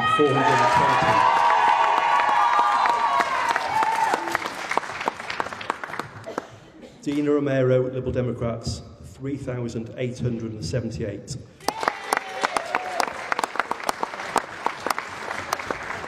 So the total number of valid ballot papers was 51,125.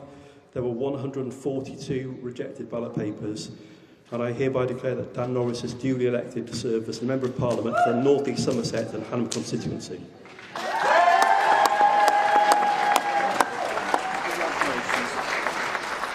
OK, Jacob Rees-Mogg losing his seat there, and it is coming up to 5 o'clock in the morning on this, the 5th of July. And we can now say with certainty that Labour have won the 2024 general election. As I speak, they have gained 326 seats. It's now 327.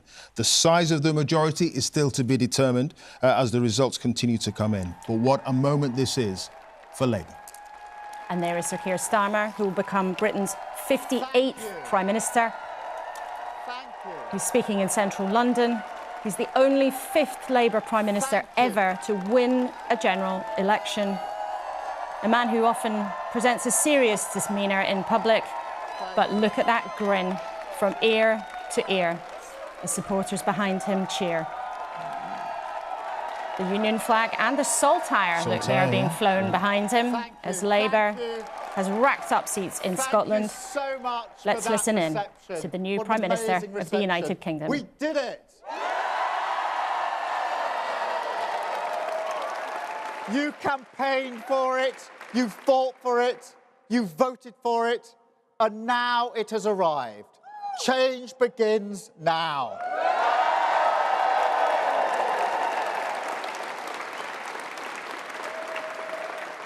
And it feels good, I have to be honest. 4.5 years of work changing the party. This is what it is for.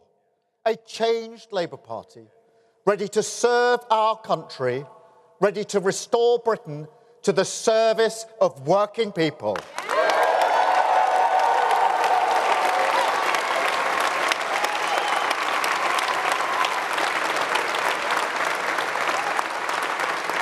And across our country, people will be waking up to the news, relieved that a weight has been lifted, a burden finally removed from the shoulders of this great nation.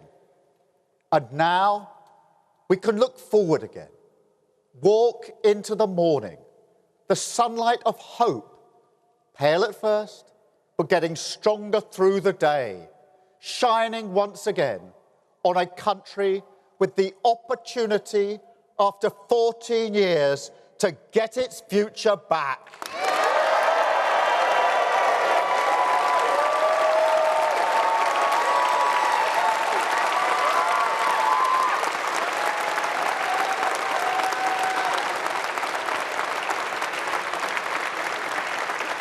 And I want to thank each and every one of you here for campaigning so hard for change. And not just in this campaign either.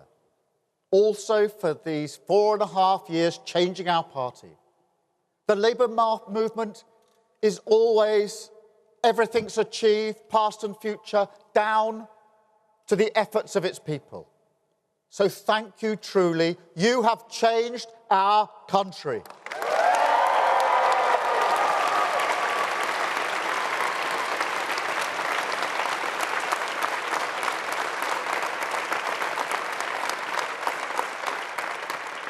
But a mandate like this comes with a great responsibility.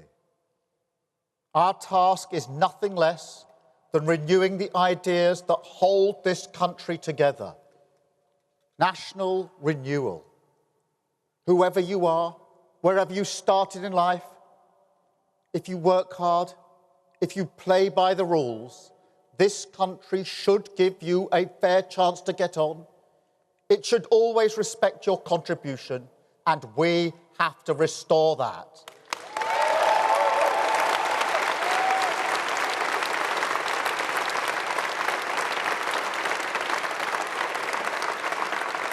And alongside that, we have to return politics to public service.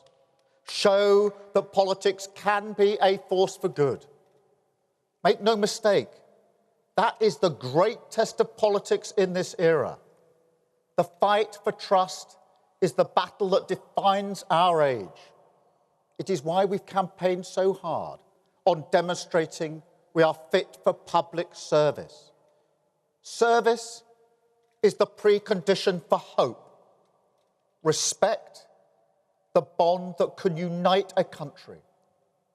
Together, the values of this changed Labour Party are the guiding principle for a new government. Country first, party second.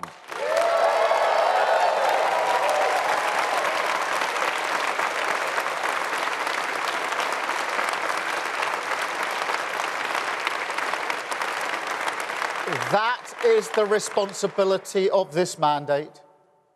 You know, 14 years ago, we were told that we're all in it together. I say to the British people today, imagine what we can do if that were actually true. So, by all means, enjoy this moment. Nobody can say you haven't waited patiently. Enjoy the feeling of waking up on a morning like this, with the emotion that you do see the country through the same eyes. Hold on to it, because it is what unity is made from. But use it to show to the rest of the country, as we must, that this party has changed, that we will serve them faithfully, govern for every single person in this country.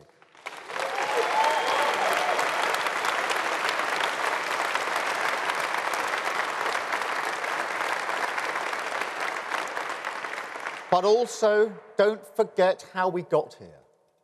This morning, we can see that the British people have voted to turn the page on 14 years. But don't pretend that there was anything inevitable about that. There's nothing preordained in politics. Election victories don't fall from the sky. They're hard won and hard fought for. And this one could only be won by a changed Labour Party.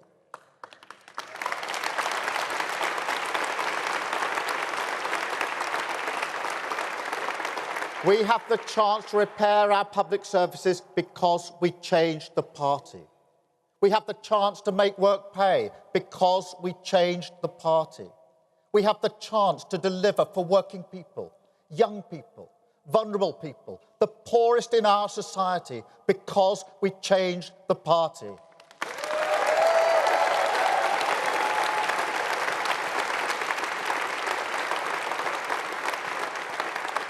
Country first, party second isn't a slogan. It's the guiding principle everything we have done and must keep on doing. On the economy, on national security, on protecting our borders. The British people had to look us in the eye and see that we can serve their interests. And that work doesn't stop now. It never stops. The changes we've made are permanent, irreversible, and we must keep going. We ran as a changed Labour Party, and we will govern as a changed Labour Party.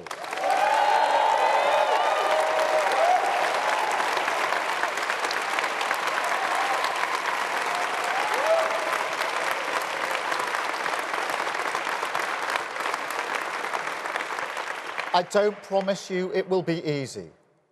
Changing a country is not like flicking a switch. It's hard work, patient work, determined work, and we will have to get moving immediately. But even when the going gets tough, and it will, remember, tonight and always, what this is all about.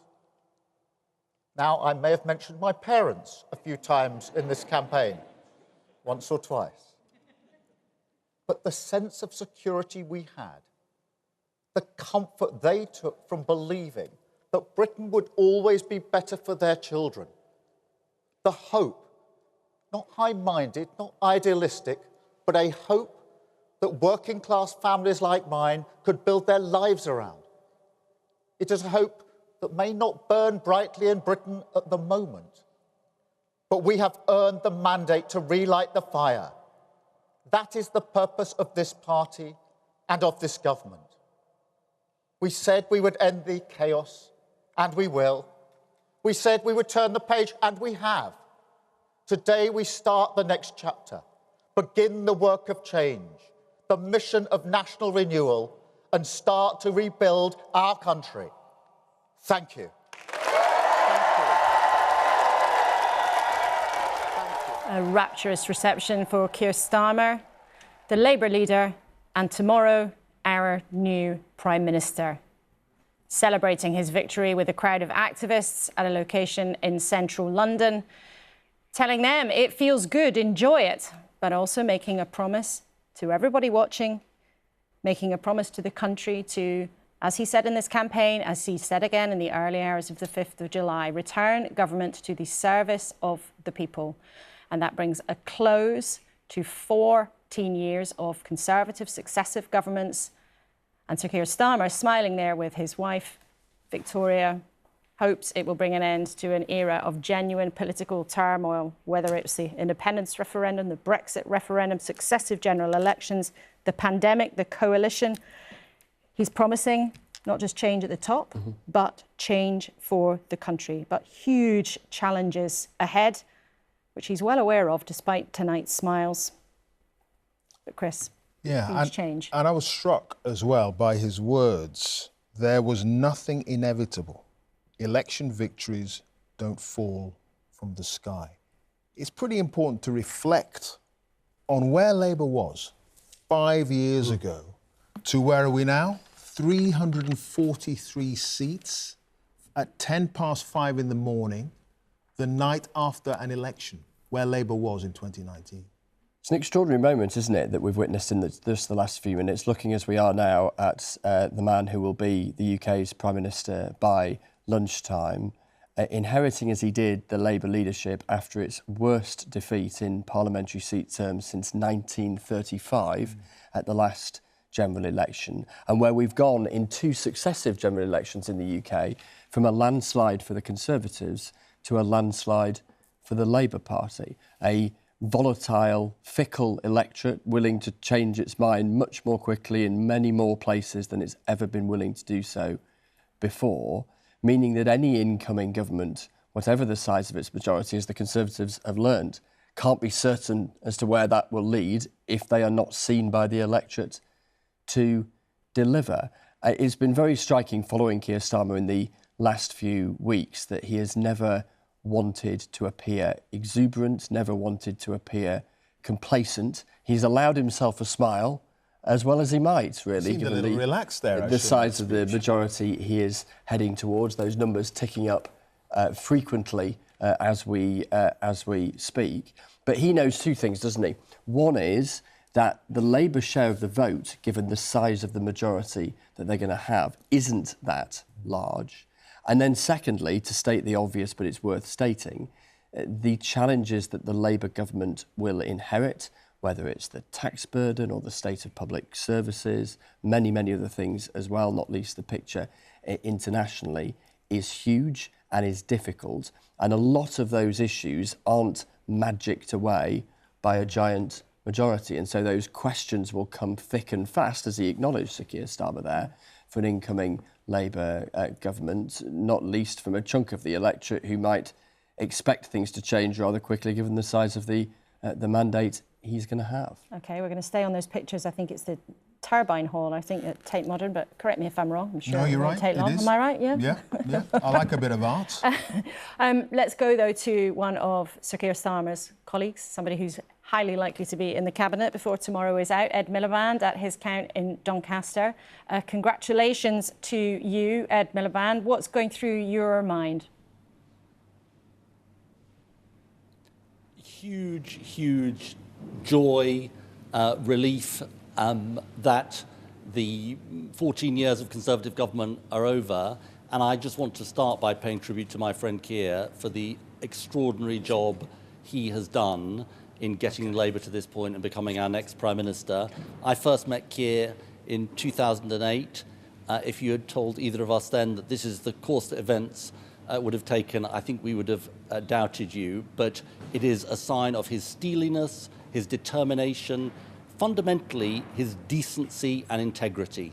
He will be a great Prime Minister of our country because of those qualities, and I think people will see those qualities in him as the Prime Minister. For those people watching at home, though, Ed Miliband, they will want to know, as well as noticing the most resplendent fresh red rose on your lapel standing proudly there, what can people expect to change in their lives? Because as Keir Starmer acknowledged, it's not going to be easy. Money is tight, trust is hard earned. What change can our viewers actually expect from the new Labour government? Look, I think, Laura, the truth about this campaign, and I've knocked on thousands of doors, is that people think the country's in a deep hole, and they would be right. And I think there is a sense of realism. I've had countless conversations with people on the doorstep where they say, well, look, we know you can't turn it round straight away. What can they expect? That we will start to turn the health service round, that we will start to put more police on our streets, more teachers in our classrooms, we'll set up a new publicly owned energy company, and we will hit the ground running doing that. I think there is huge realism actually among people about how quickly change can happen. Of course they want to see change, and this is a mandate for change, a seismic mandate for change, and an instruction to deliver that change, and we will take that mandate with the utmost seriousness that it deserves. And the overwhelming story for you tonight is this incredible achievement for your party, especially given where you were in 2019. I wonder, though, what you think of places where you have actually seen Labour lose out, often to independents or to the smaller parties, whether it's your colleague Tham Debonair losing in Bristol to the Greens, or your other colleague Jonathan Ashworth, a very prominent member of the Shadow Cabinet who's been intrinsically involved in this campaign, losing in Leicester. There are some cracks below the surface of this large victory. What would you say to that? Well, first of all, I feel deep sadness and sorrow for both Jonathan and Thangham, who are great people and incredibly decent colleagues. I think, look, the truth, Laura, is that you can take nothing for granted today in politics. There is a deep sense that politics isn't working, that Politics has not worked for 14 years under the Conservatives, and there is a looking around for how we can address the problems of the country. Now, Gaza poses its own challenges. The tragic situation in Gaza, which I think explains why Jonathan lost. I'm very sad to lose Thangham, who is a very dear colleague to me. But I think, look, we are in volatile politics. That is definitely true. That should not take away, though, from the overall truth of this night, which is, after 14 years, the country has put its faith and trust back in the Labour Party again in a way that nobody thought possible barely 4.5 years ago. And look, part of our job is not just to be a government for the people, as Keir said, who voted for us, but for those who didn't vote for us, for those who didn't vote at all, who say, nobody can really fix this. I heard that a lot of times on the doorstep. Nobody can really fix this. And we intend to show that actually government can deliver for people. That's our challenge, and that's the challenge we will get stuck into right away. Ed Miliband, Clive Myrie here. Are you going to be able, do you think, with this whopping majority, to restore some faith in government? So many people on the doorsteps have been saying that their faith in government is gone. And it's a responsibility that you have now, and it's a heavy one, to try to restore that faith in politics and in government and in public service that you've talked so much about on this campaign. You're totally right, Clive. And you are right to say that this doesn't just stretch back 14 years, it goes well beyond that. And if you look at all of the evidence there is on this, you know, that is part of our job. I mean, of course, our job, as I say, is to deliver on what we promised. But in delivering what we promised, we have to try and restore people's faith that government can be a force for good in our society and politics can make a difference. And, you know, that is in the interest not just of the Labour Party, but all political parties and our country as a whole. You know, as always, the most frightening conversations you have on the doorstep are not necessarily when people saying they're voting for someone else, they're bad, but it's when people say, I'm not going to vote for any of you, I've never voted for any of you. And, you know, look, I think Keir's seriousness, his decency, his non-flashiness is actually a massive advantage in that respect. This is a serious guy for serious times. He's not running, as he said, to be the circus entertainer. He's a man of deep integrity. I know him very well. And he is the right man for this moment, as the British people have decided. Okay. Ed Miliband, thank you. Let's talk to Aisha Hazarika, now Labour peer, one-time aide to Ed Miliband. When Keir Starmer was speaking, when the result came in, you were, I hope you don't mind me saying, you had tears in your eyes and you look still now. I am really quite emotional, to be honest, because I think for so many of us who have just had this really long, difficult time in opposition, long-term Labour Party supporters, what Keir Starmer has done tonight is nothing short of performing a miracle. If you go back to what happened in 2019 at that general election campaign, if you had said to us that in such a short period of time we would not just be on the brink of power in a hung, we would have taken a hung parliament, but to actually have this majority, it's so overwhelming. And I think the question that you asked, Clive, picking up on what Keir Starmer said, that there was nothing inevitable about this. Yes, of course, you can argue that there was some luck involved in terms of Boris Johnson, Partygate, Liz Truss, all of that stuff. But let me tell you something in politics. Luck, you make your own luck in politics, and luck comes from years of hard work and preparation, meeting a moment of opportunity and converting that into political advantage. And that is what Keir Starmer has done with his team. And I know people feel very disillusioned about politics, the absolute state of how broken this country is.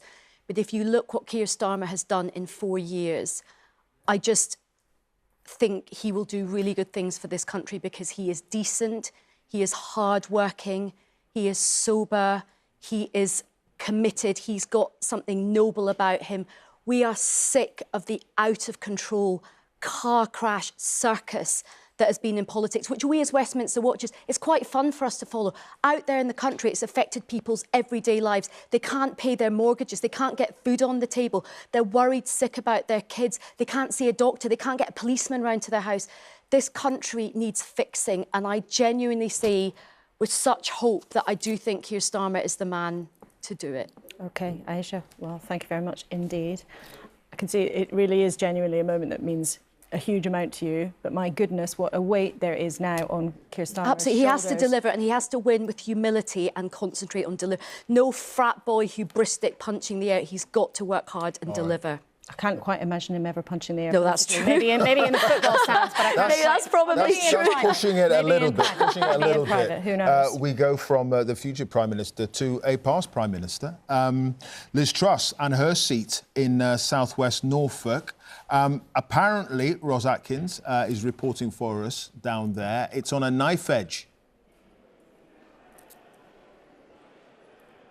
Hi, Clive. It really is. We've been speaking to people from all of the parties who've been overseeing the count in the last few hours. And, well, the message from Labour has now been consistent for several hours. They believe they're in a tussle with reform for this seat. Some Labour sources are saying they believe Liz Truss may be in third. They've told us in the last few minutes they're confident. The Tories are telling us it is very close. They're not saying any more than that.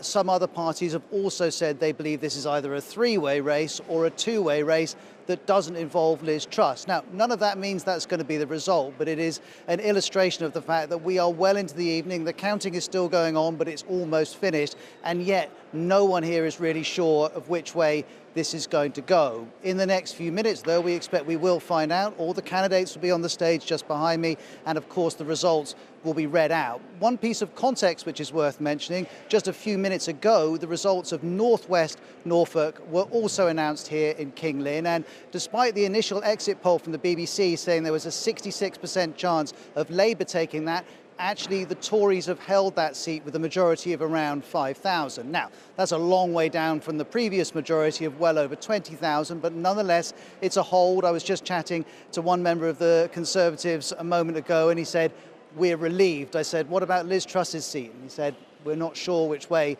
that's going. So all attention now is on South West Norfolk here in Kings Lynn, and it's worth reiterating again and again, Liz Truss was Prime Minister less than 2 years ago, and yet here we are with the sun coming up in Norfolk, and we're not sure yet if she's going to hold on to her seat.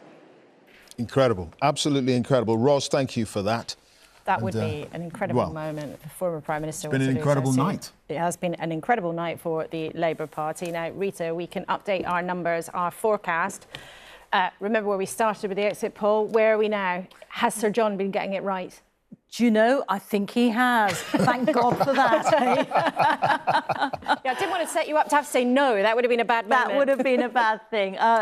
Sir John has delivered yet again. All right, we've still got 125 seats to declare. Our forecast now says Labour on 408 seats. And we started the night with the forecast saying Labour on 410 seats. So it's pretty good going. Conservatives, we're suggesting, will be on 136 seats once all this is over. And we started off saying they would get 131. So, you know, full marks to Sir John for that. Let me just take you to a little bit more analysis of the exit poll with the results so far. And you can see for yourselves the Conservatives down sharply in the exit poll on 23%. And actually, based on the results so far, they've lost 20% of the vote that they got in 2019. Labour, we thought on the exit poll, up by 4%. Results so far up by 2%. And that is really fascinating, isn't it? That on the one hand, we're saying Labour landslide. And on the other hand, we're saying their share of the vote compared to 5 years ago is just up 2%. We'll be chewing over that for quite some time, I suspect. Reform, we said 14% at the start of the night. They've got 12%, and that's based on what the Brexit Party got in 2019. The Lib Dems, no change in the share of the vote, but a great big haul of seats for them. The Greens roughly the same, and the SNP going down quite substantially. So, I mean, I think that's a gold star, an A+ for Sir John. I think it might well be, Rita, and I think we're going to talk to him now. Sir John, your job is safe here at the BBC. You will not be fired in the morning. You have been working so diligently with your team on this, and it would seem that the results, we're getting towards the end of it now, are marrying up with your prediction and that of your team from what, 8-9 hours ago? Sure. I mean, I think what I have to say first straight away, it was very hard work yesterday, and absolutely every single member of the team made an absolutely invaluable contribution to what was a very difficult election to forecast. That said, we still John, I'm gonna cut across you because your microphone's not on. It was all going so well. It was the excitement of getting those figures so right at the beginning of the night. But we'll get back to John shortly. In fact, actually, he's going to be here in a couple of seconds. OK, John, can you hear me now? I can hear you fine. You can hear me, and we can hear me. you too, which is the point. Sorry about that. It's all right. So you can do an exit poll of massive complexity and not stick a put the mic on. So the first thing I was going to say to you is we still have about 100 results to go. So, we're not absolutely finally there.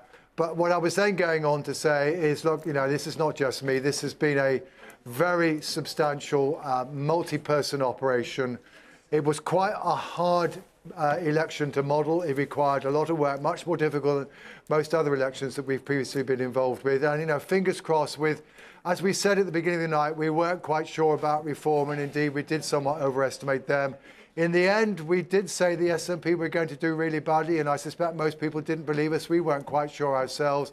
That looks to be roughly right. But broadly speaking, yes, it does look as though it's panned out as we expected. That said, first of all, a couple of historical records, if our current forecast is right, and one really important caveat about Labour's success. So the historical records, if this forecast now is right, this will be the Conservatives' worst ever performance in the whole of their parliamentary history, so far as seats are concerned. And for the Liberal Democrats, it will be their best result since 1923, and better than anything that Charles Kennedy or Paddy Ashdown or Nick Clegg managed to achieve. The second thing I think what one should say is that actually, but for the rise of the Labour Party in Scotland, which has been truly spectacular, we will be reporting that basically Labour's vote has not changed from what it was in 2019. In Wales, it's actually down, and in England, it is barely changed. One has to say, this does look like an election that the Conservatives have lost, and have lost primarily because of the votes they have lost to reform, which has cost the party seat after seat after seat. Around 2/3 of the seats that the Conservatives have lost are seats where if reform voters had voted Conservative, they would still have hung on to. So Labour have, in these early hours, acknowledged the difficult task that faces them.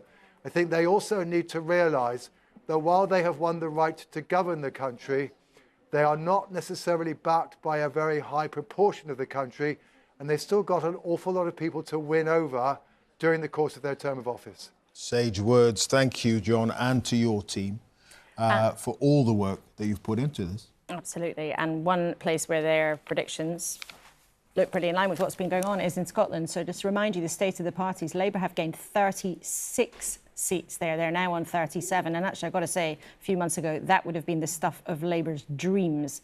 For a long time, things looked like they would be really even Stevens between them and the SNP. That is not what has happened at all.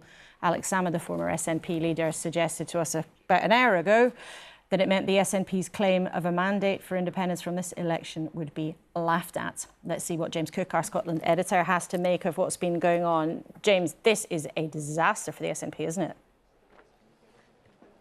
It's a total disaster for the Scottish National Party, Laura. There's no question about that whatsoever. A complete reverse of the stunning electoral win that they had in 2015 when they took 56 out of 59, as it was then, of Scotland's constituencies. The tide has shifted, it's changed, and it's swept away many, many, many members of Parliament for the SNP. Now, interestingly, I was just chatting to one of them who lost his seat here in Glasgow, Labour winning everything here in Glasgow, David Linden, and he said he didn't really think this election was about independence, which is odd, because this is the manifesto, and that's the first page of it. And it says, vote SNP for Scotland to become an independent country. So the SNP understand that they have to regroup. The Deputy First Minister, Kate Forbes, was saying that very early in the night. They need to reassess, they need to regroup, they need to rethink, but they're doing so from a much, much lower base. They're no longer the third largest party at Westminster. That means the loss of money that you get that's associated with that. So that's one issue for them. And Labour, on the other hand, absolutely cock-a-hoop here in Glasgow and across Scotland. Are they back for good? That is the big question. Labour were the dominant force in Scottish politics for decades, from 1959 all the way through to the general election of 2010, until they were swept away in 2015 as Scottish politics was convulsed by the independence referendum the year before that. So the question is, what will Labour do now? Will they build on the success? They very much hope they will. They're looking forward to the 2026 Scottish parliamentary elections to see whether or not they can get control of the Scottish government, and that, they think, would be yet another indication, if they manage to do so, that they have pushed the idea of independence right off the table. But the big question is, and lots of voters I've talked to around the country have been asking this, what does meaningful change from the Labour Party look like when the party has promised to stick to Conservative spending constraints, and also to some Tory welfare policies? There's many other questions, but, you know, it's clearly an amazing night for the Scottish Labour Party. Now, the hard work will begin. Absolutely. James, thank you very much indeed. Scottish Labour really winning every corner of the country. Naheela and Yar up in the Western Isles, and then all the way over, more than they might have dared dream not so long ago. Interesting note also, the Conservatives have won no seats in Wales. It's the first time that's happened since 2001. Yeah.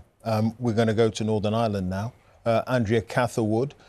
Few results coming in there. The big one, I suspect, Andrea, Belfast East, the battle of the party leaders. Naomi Long of the Alliance Party and Gavin Robinson of the DUP. Who won out? Indeed. Well, actually, Gavin Robinson won this seat fairly narrowly, but he did win it, which is very good news for the DUP in otherwise a very difficult night for them. That means that the new leader of the DUP is returning to Westminster, but possibly the bigger story of the night is actually going to be in North Antrim. North Antrim was the safest seat on paper for the DUP. It has been in Paisley hands. The last time it wasn't in Paisley hands, Richard Nixon was president. It belonged to Ian Paisley Sr., then Ian Paisley Jr., and we are hearing tonight that it's actually gone to the TUV. Now, this is a party that you probably haven't heard of, and many people won't have heard of. It's the traditional unionist Voice. They are affiliated, sorry, we're just getting a declaration here from West Belfast. They are affiliated to Reform UK, so it plays into the story of the night. This is a complete surprise. Ian Paisley had a 12,000 majority there, and it looks very much like that's been overturned. I'm looking at some monitors in front of me. I can see a smiling Jim Allister. I can tell you Jim Allister doesn't smile very often. I think he's won it. I mean, was there much evidence, Andrea, of the suggestion at the beginning of the campaign that Sinn Féin would step back in certain areas, allow Alliance a free run? Yeah, well, Sinn Féin did step back, particularly in Lagan Valley. That was the seat that for 27 years was held by Sir Geoffrey Donaldson. He stepped back, and Sinn Féin didn't run. Saoirse Eastwood of Alliance has won that seat. Now, that is a great victory for Alliance, and in fact, they will only be returning one MP, and that will be Saoirse Eastwood, because they lost their MP in North Down, which was Stephen Farry. So Saoirse Eastwood is a young, very vibrant MP. She's totally committed. In 2017, she voted in her wedding dress because she was getting married that day. She's been working very hard. And yes, Sinn Féin stepped back, and that helped her and helped Alliance to win that seat. All right, Andrea, thank you for that update from Northern Ireland. Let's go then to Wales. Our colleague Hywel Griffiths is in Cardiff for us, and all of the seats in Wales have now declared, we understand. How does it look?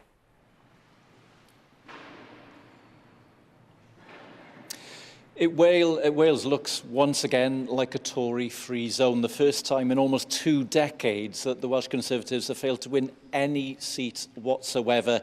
And the Welsh map is once again largely red. So we were down to 32 constituencies, 27 of them going to Labour, 4 to Plaid Cymru and 1 to the Lib Dems. But really, it's the Tory losses that are the story. The safest seat of all, at least you'd have thought so just a couple of weeks ago, at Montgomeryshire and Glyndŵr.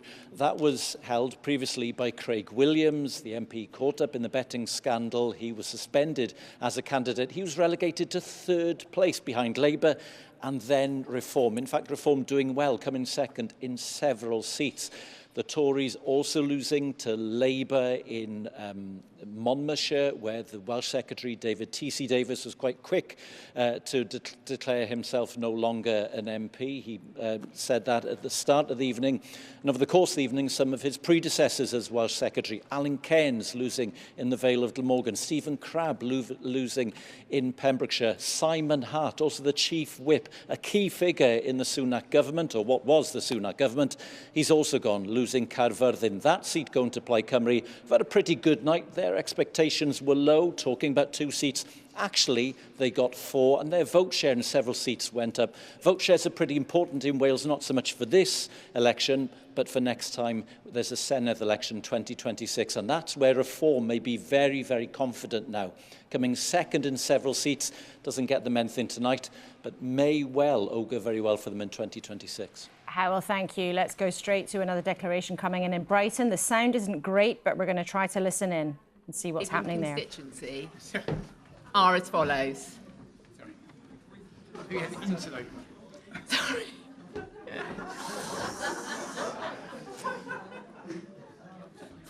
Phone. Valerie Gray, Social Democratic Party, 784 votes. Elaine Hills, Green Party, 7,997.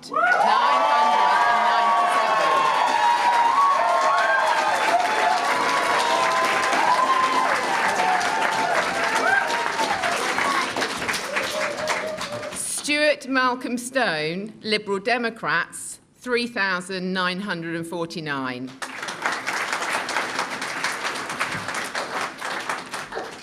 Kobe Ann Vallis, the Conservative Party candidate, 8,230.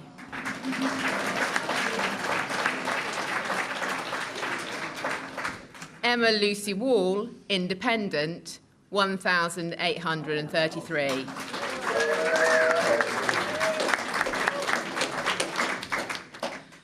Chris Ward, Labour Party, 17,893.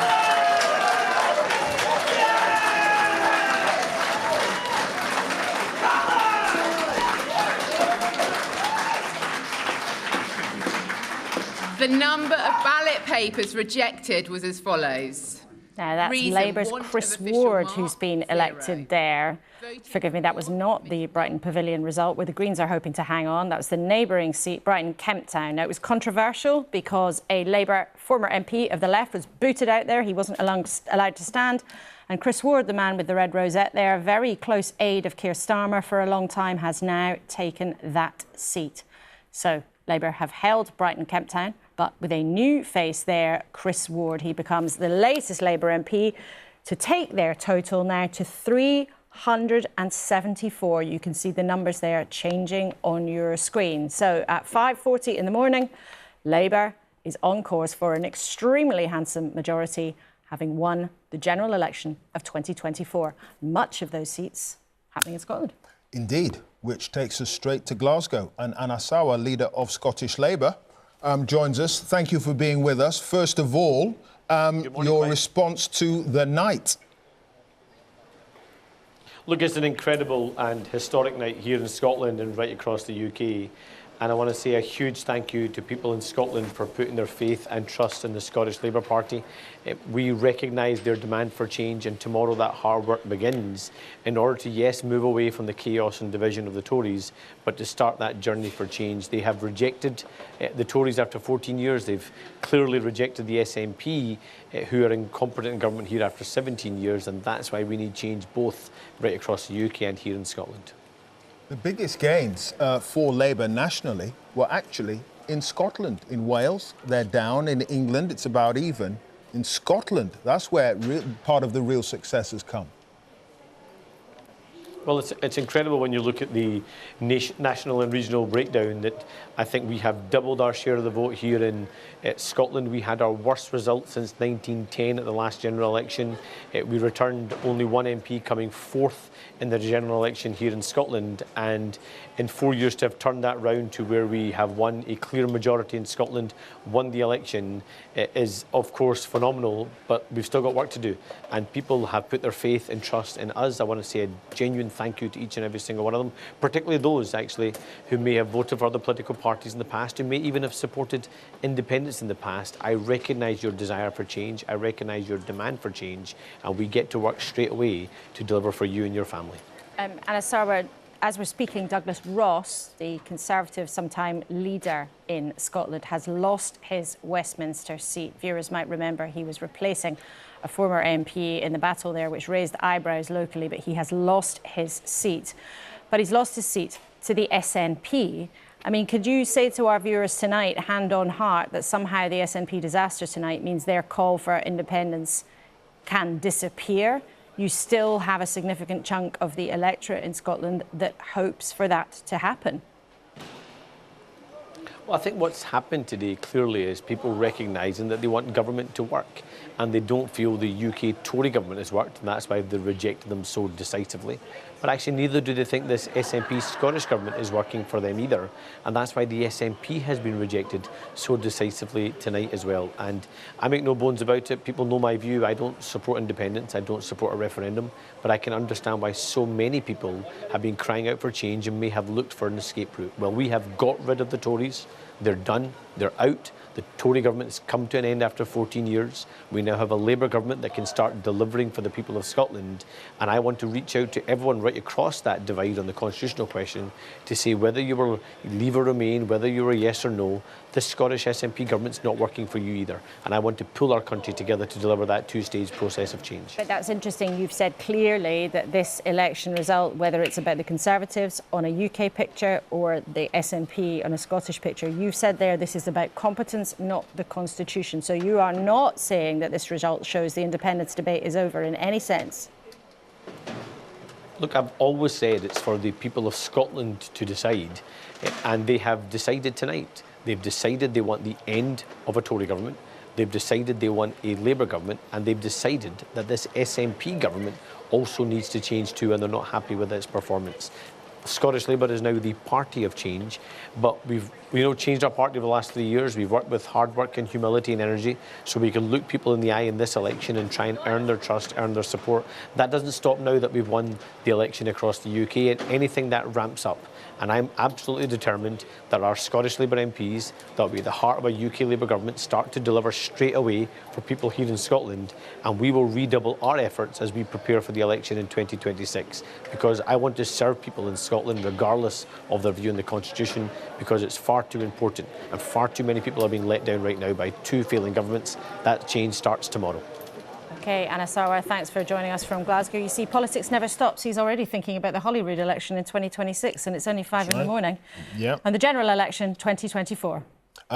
Number 10, there, that famous black door. We talked about who would be walking through that corridor of power into that building there. And it's clearly now Sir Keir Starmer after a thumping election win. Labour now currently on 378 seats, the Conservatives on 92.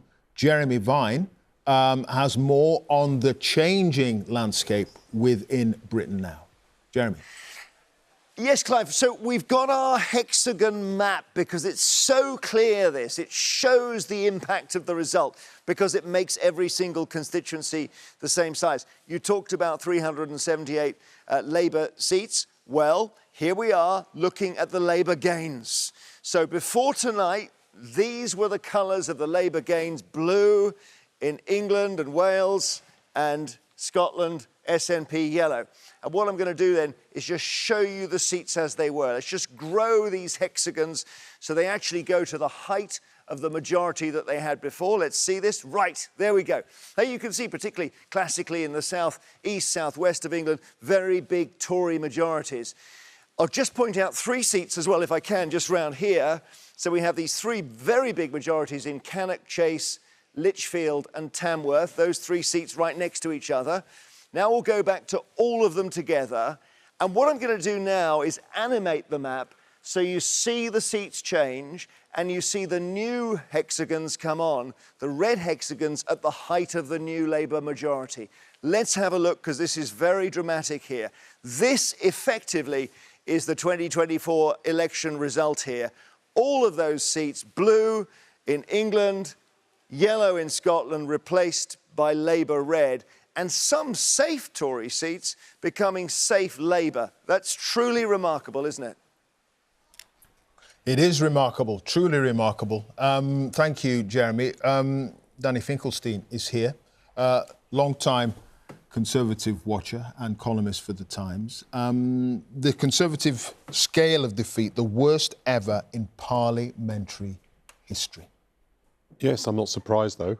I can't think that anybody who's watched what's happened should be surprised. If you end up having 5 prime ministers and you have 4 chancellors of the exchequer in a very short period of time, and you have a Home Secretary and then sack the Home Secretary and then get the Home Secretary again and sack her again, at a time when the country's in any case got significant economic problems, it's hardly surprising the party suffered a big defeat. And I think it lost votes to all parties for pretty much the same reason. I know everyone's considering the difference between Labour voters and Reform voters, but common to it all was people feeling the government wasn't mature or realistic, and as a result, a lot of, very good friends of mine, whom I admire a lot, have lost their seats, and I completely get why. Lord Finkelstein, we can just see Rishi Sunak about to get out of the car at Teesside Airport. He'll be about to get on a plane and make his way back to London. I just want to bring in Kelly Beaver, who's the Chief Executive of Ipsos Mori, part of the huge effort to put the exit poll together.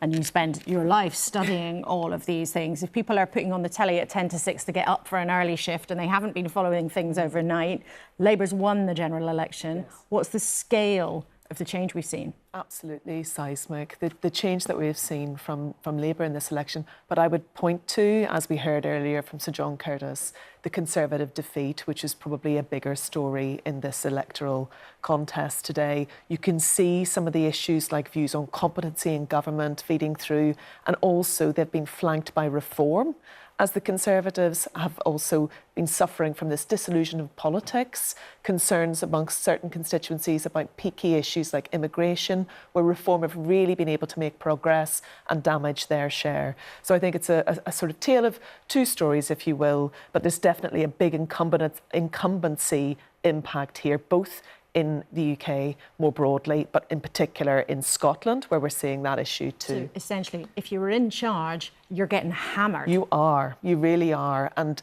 trust, competency, and one of the other big challenges, of course, is the overwhelming desire for change amongst the British populace. 8 in 10 want change in the country. That is what has been promised by a Labour government. Yeah, Danny Finkelstein, I mean, is that the point we've reached, or where the Conservative Party reached? 14 years is just long enough. Yeah, look, that is definitely one. 17 years for the SNP in Scotland. Yeah, that's because the SNP and the Conservative Party, they did lose for that reason partly, right? So it was just longevity, and at the end of a period, you tend to lose. But I think we shouldn't underplay Labour's achievement. Yeah, because you don't always lose like this. They reposition themselves to win in this electoral system by being the sort of fit-to-govern party in most of the constituencies in the country. And that was a real, Keir Starmer was right to say that was a real achievement of changing the party to do that.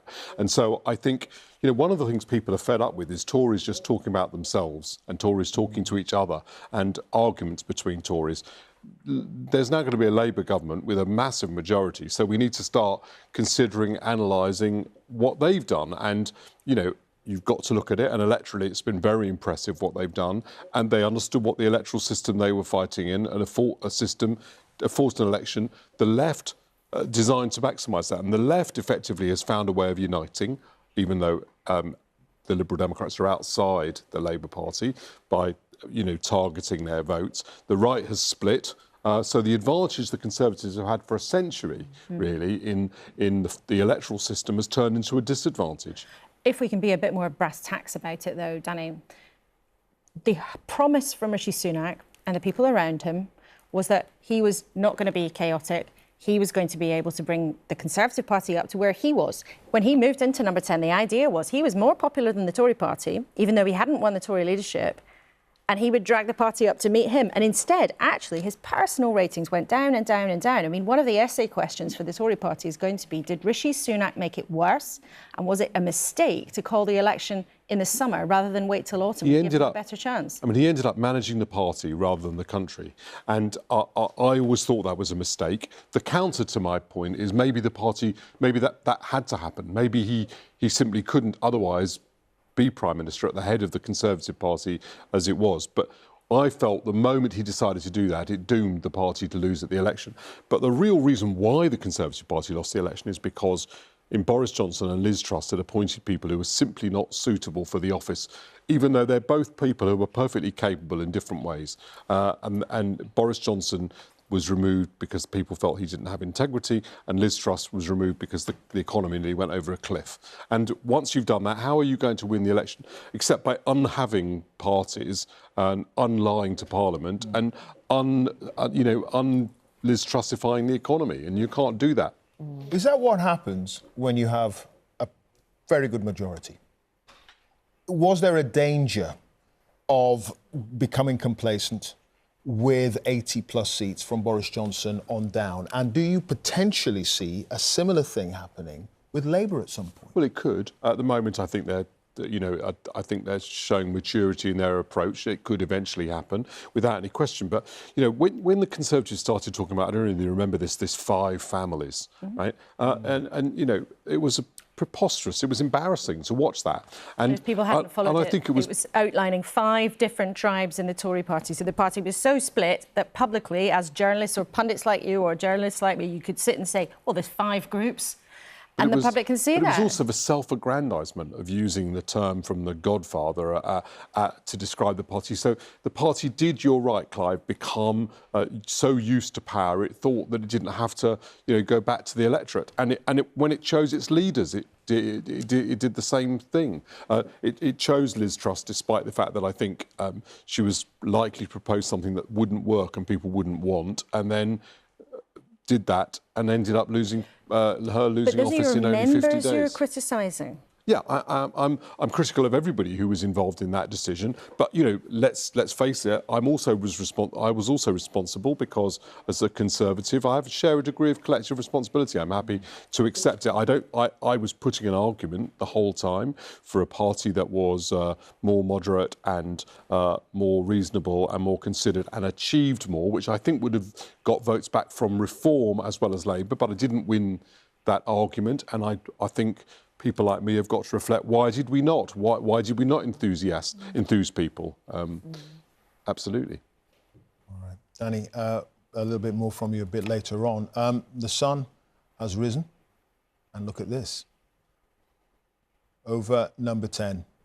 And at some point later on today, Keir Starmer will be walking through that famous door at number 10. And Rita will have more analysis now on the night's events.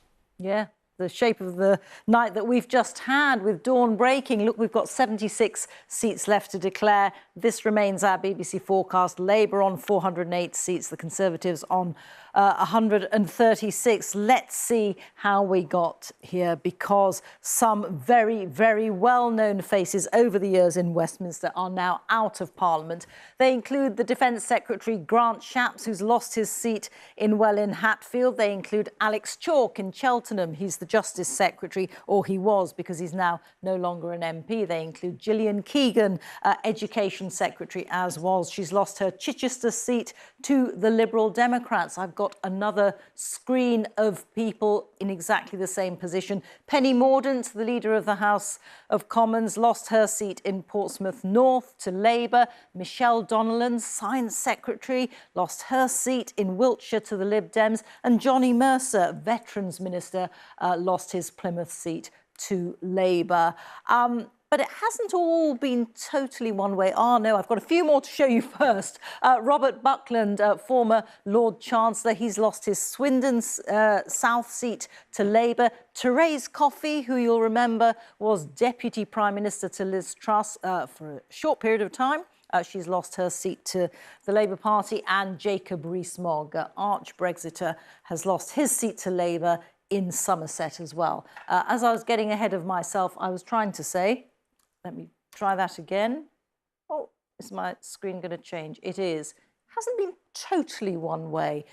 Labour have achieved a remarkable victory tonight, but there have been casualties, and they include Jonathan Ashworth in Leicester South, where an independent has overturned a very, very big Labour majority to gain that seat from Labour. And Jonathan Ashworth, one of the very senior Labour figures, is now out of Parliament. Perhaps a more predictable result here in Bristol Central, which the Greens have been targeting very heavily. They've gained it from Labour, and that means Thangam Debonair, their culture spokeswoman, is also out. And Wes Streeting is not a casualty. He's hung on to his seat in Ilford North, but he had a majority of about 9,000. That's been cut to about 500. There are different things going on in these different seats, but there have been some results that will cause them a certain amount of worry, and that will be chewed over, no doubt, in the coming hours. But Clive, Laura. Rita, thank you so much. And amazing there. That was almost the first time that one of your graphics fell over at 6 a.m. But it didn't, it worked, so it still hasn't happened. There we go. That is a giant success. Yes, talking about success, we're going to go to North London, Barnet. And 2 of the 3 seats there have gone to Labour. Charlotte Gallagher can bring us up to date with exactly what happened. Charlotte. It's been really momentous here, Clive. So 2 seats have declared. Chipping Barnet, Theresa Villiers, she's held that seat since 2005. It's always been Conservative since 1950, no longer. They've now got their first Labour MP. This was one of the key target seats for Labour in London, and they've pulled it off. Theresa Villiers afterwards was asked if she blamed Rishi Sunak, but she wouldn't comment on that, but she did say the night had been a total disaster. Earlier, Finchley and Golders Green, Labour took that from the Conservatives. That's a huge turnaround for them, because in 2019 they came 3rd after the Conservatives and Lib Dems, but Sarah Sackman won that seat for Labour. She spoke to me afterwards saying that Labour had changed, and the allegations of anti-Semitism that had mired the party when Jeremy Corbyn was in charge were no longer around. People here, it's the largest Jewish population in the UK, in Finchley and Golders Green. They believe the party has changed. Sarah Sackman believes the party has changed. She did tell me she was very disappointed that Jeremy Corbyn had been re-elected in Islington North. We've got 1 more seat to declare here. That's Hendon. The Labour team are looking very confident. In fact, it's been huge smiles from them all night. The Conservatives have been looking glum, and from the results that have come in, you can really see why. Yeah, huge smiles for Labour pretty much everywhere. Charlotte, thank you for that in North London. 2 of the